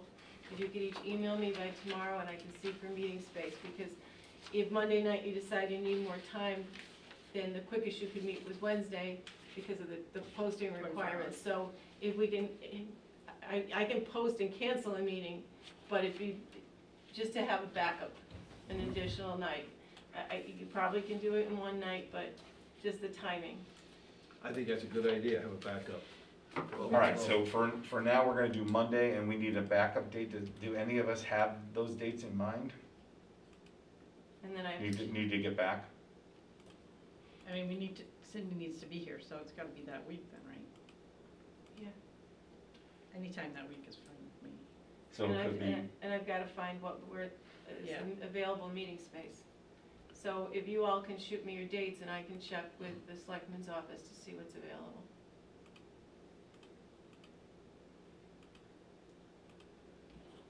So the first date is the 14th, next Monday. That's a Correct. definite, and then we need, and then we may need a second. 2 days after that, 1 day after that, 3 days after it that? has to be at least Wednesday, so Wednesday or Thursday, you're gone Friday. Or Tuesday, it could be Tuesday What's also. your No, it preference, can't- Cindy? well- Why couldn't it be Tuesday? If, it could be if she posts it now. Want to go 2 days in a row? I don't care. Yeah, let's go 14, 2 days. 15? Yeah. I will see if we have meeting space. Linda's saying there's available space on the 16th. She's texting me. But not the 15th? Hey Linda, you're watching, text me. 17th isn't, If it's getting too close to your. Too close to your departure, so well, I would prefer Monday, Tuesday if it's available. Linda, we have anything available on the 15th? We're more important, throw 'em out. It's going to be a tough week. Well, it's really our backup. We're gonna try to get the resolution Monday. Right, but if we can post it now, then it's easier. We'll to- post both it's of easier- them for Monday It's and easier to Tuesday. cancel than to post a new one. Agreed. Do you have to meet in this building? Yes, we have to Could you video, meet at the Grange? we have to video in accordance with the governor's orders. Any Or any- thought of earlier? We had an earlier meeting one time that seemed to work out. If Oh, everybody like could make it 6? For 6, just a thought. Oh, it sounds just. You're Here comes Linda. What do you got? In Okay, person. you could have this room on the 15th. I don't think that's gonna be enough. The No. 16th, because I have meeting room 1 and 2 has historic district on one side and inland wetlands on the other. 16th is Board of Selectmen meeting, and I have a public hearing on the 16th in 1 and 2. And I have another group meeting in here on the 16th. 17th, I'm wide open. What about the high school auditorium? I don't book those. Yeah. I'll have to check on that, and then that means, the video in here is very helpful because we Oh, are wait, is set that up. Graduation? Never mind, that's probably Let's, doing graduation. this is our workshop, and you know what, we could work the way we've done it, we could work in here. This is the backup day, and this day's available on the Tuesday? This Yes. location's available? Yeah, 15th in here. Okay. And where's the Because we 14th? can always change the location as long as we meet the date. In your regular The room, 14th 'cause is it's your regular booked. meeting space already reserved for you. The 15th, you'd have to be in here, because I have 1 and 2 booked already. 16th, I have 1 and 2 and 3 booked already. Meeting room 4 is not large enough for you guys. Can we take the 15th, put one of those, the sewer district or whatever in here, and we'll take one of theirs, because that's gotta be bigger than this, right? She's got both sides of that room. booked. Right, but even half of that room is bigger than this. Not really. Not by enough. No? Yeah. All right. Not really. So here is a case in point. Like I said, 17th Where? is the only one I'm wide open. An extra video camera wouldn't have been all that bad. That's right. Well, you wouldn't have been able to do what you're doing now if we didn't get this one put in. Because this did not have video conferencing until the project had a little extra money that they added. Also, for the gymnasium, we have large public hearings, like. We have no Village- video conferencing in there, and we got a quote of over $50,000 to put it in the Yeah. gymnasium. And to rent it for, like, what we're gonna do with the East Haddam Revitalization Village, $6,500 a time to rent I the know, equipment for a day. yeah, I know, that's right, thank you. But I envision we're gonna need a large room, because people are tired of going to, being split up in 2 different meetings. It's not very efficient, and it's not very encouraging. So anyway, it's another subject. So the 14th is room 1 and 2 are covered, the 15th next day is here, If necessary. okay, if All right. necessary. And, All right, so those are Okay. definites, we're doing that? Yeah. right. Okay. And also it could be a potential conflict with a summer camp program on the date we selected for referendum. We'll fine tune that, so we'll publish all the dates at once. All right, but those are all tentative, we could at least pencil Right. those numbers in. Yeah, I got And the reason I'm leaning toward the Monday, Tuesday is, your vacation's coming, you're not staying. We gotta get a lot of answers done, there may be takeaways, and I'd hate to have it happen on Thursday night, and then you're leaving the next day and we don't know what's going on. We No. wanna get resolution We're full of without good, question. that's I would like it on Monday, but we'll potentially have it at worst by And Wednesday. I'd like a vacation where I don't work a good portion of the Yes, night. we want Usually that I do. too, you don't, you deserve the break. So what about 6 o'clock on Monday? I'm okay with Is this. that- Everyone change that? Offshore. Sure. 6 o'clock, okay? Sure. Is that a challenge for He you? might throw me and the laptop overboard. Harvey, you all right with 6 o'clock on Monday? It would, I am I'm now. not, for this reason, public participation, people come up and work at that time, kinda early. So we wanna encourage the public to come as much as possible. all right, so with that said, what about on the Tuesday, make it at 6 o'clock?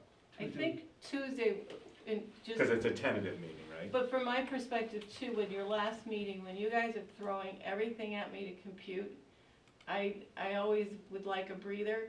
So maybe if you came to consensus on Monday night and gave me Tuesday to go back and just double check and make sure everything's accurate, because sometimes it gets a little fast and furious, Mhm. and Yeah, we can. I I'm sorry. strive for accuracy. You know, and I know this is probably not a big deal for Tuesday night, but if you start Tuesday night here in this room at 6 o'clock, People be eating dinner. I hate to say it, but this is their cafeteria. And they I work till know. 7 o'clock on Tuesday nights. So I'll hear nothing but griping, So 7. because they'll wanna come in to heat their dinner and they We can't. All right, because so there's a Monday meeting at here. 6, Tuesday at 7? No, both at seven. Both at Both at seven. seven. Oh, we're back, Yeah. back to both, Yeah. sorry. I think we gotta have it at 7 to encourage the public to come. I hear those complaints about 6 o'clock being too early. I have a financial question before we leave, though. All right, well, before we leave, I just want to, let's just circle around with all this. I will meet with First Selectman, Chairman of the Board of Education, and the Superintendent, have a conversation. The direction we're getting right now is we gotta look at a couple of those items that we talked about, we're gonna view those, and we're gonna correspondingly go to them and ask them to suggest the cuts that are necessary to get us to that 0 mill rate. Those are my standing instructions, okay? Right. So with that clear, we also have our dates, and right now, the 14th and the 15th, 7 PM, are budget workshops, starting, going 7 PM. We'll encourage participation so that we get the issues and things to the forefront, and hopefully we'll be able to get that settled. And then we're looking at those tentative dates that we described, July 13th, July 27th, and the referendum on August 10th, right? Yep. All right, great. I think we buttoned that part up. Let's move on. Any other issues or questions under 2021-22 budget before I bring it up to guest and audience comments? Joe? I've got nothing. Todd, you have something? One question that came up is, how much money do we have in an unassigned fund balance? At the close of last year, it was 16.9. You could potentially use some this year, depending if whether, you know, how good we ended the year. And you've allocated 1.2 million for next year. So you're probably, based on how we put this budget together, the board put this budget together, you're probably, I believe what you said, down around 12-13%. So can we put another $1 million, 500,000 to the budget I out of would, that fund? I would That not. puts us outside of the, with our policy, Okay. we wanna make sure we're mindful of that, so Yep. we'll have those numbers, but that, we kind of pushed it already to that stress point where we're getting to the point where we're probably not making a wise decision. And you knew this year as well, you were making some initiatives for some capital. So as you use that much fund balance, you are building a hole.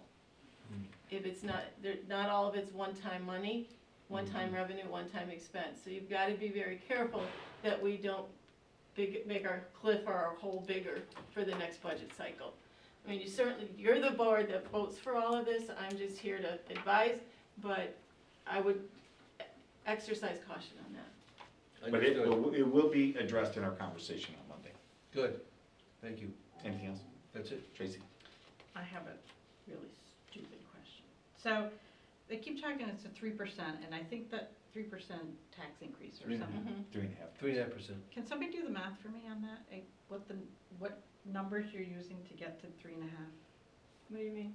So if I take 0.62 mill rate increase, You divided by cannot, 30.44, it's. you cannot, the That's what increase I in mean. the mill Two rate different and the things. increase in the taxes are totally separate computations based on grand list growth, because the grand list growth impacts the taxes, and based on other So revenues. where's the sources of 3.5% revenue.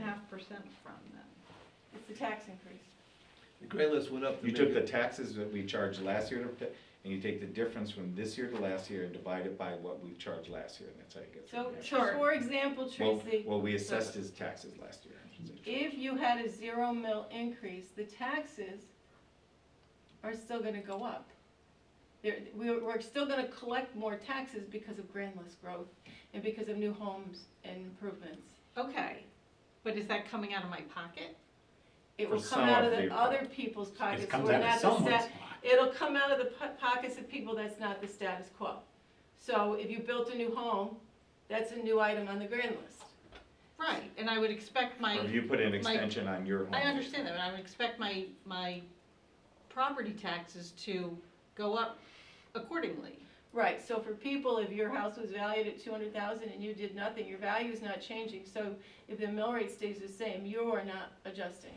So last Okay. year, for example, the grand list grew a great deal because of Eversource.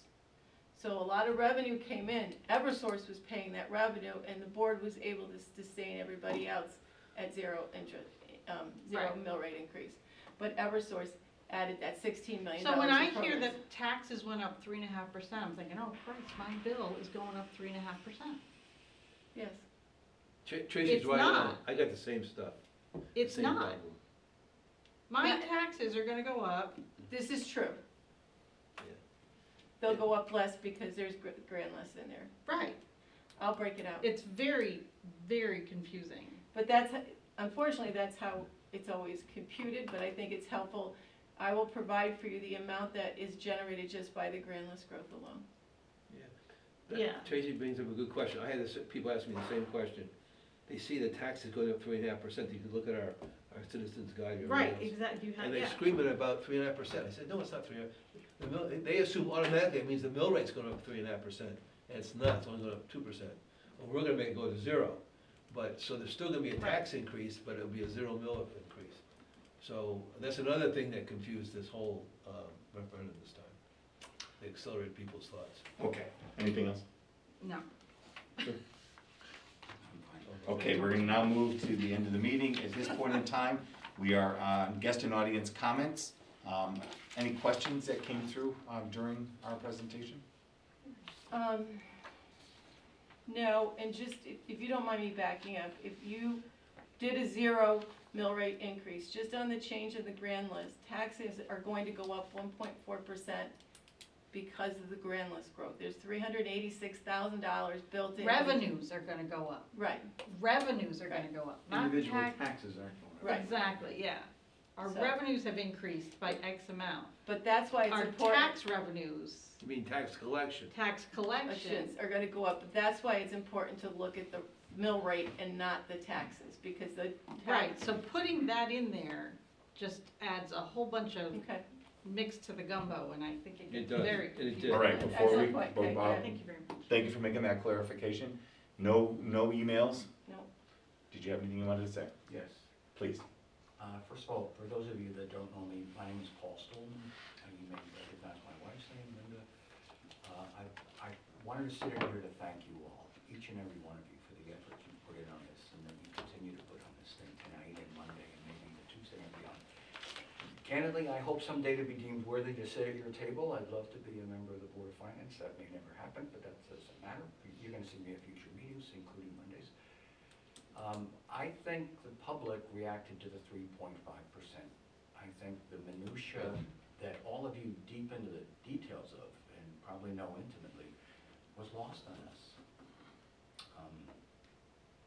And I'm probably as knowledgeable about what was going on with the tax increase as a typical citizen in this town. I had no idea that the cost for the cameras was not gonna be impacted by this.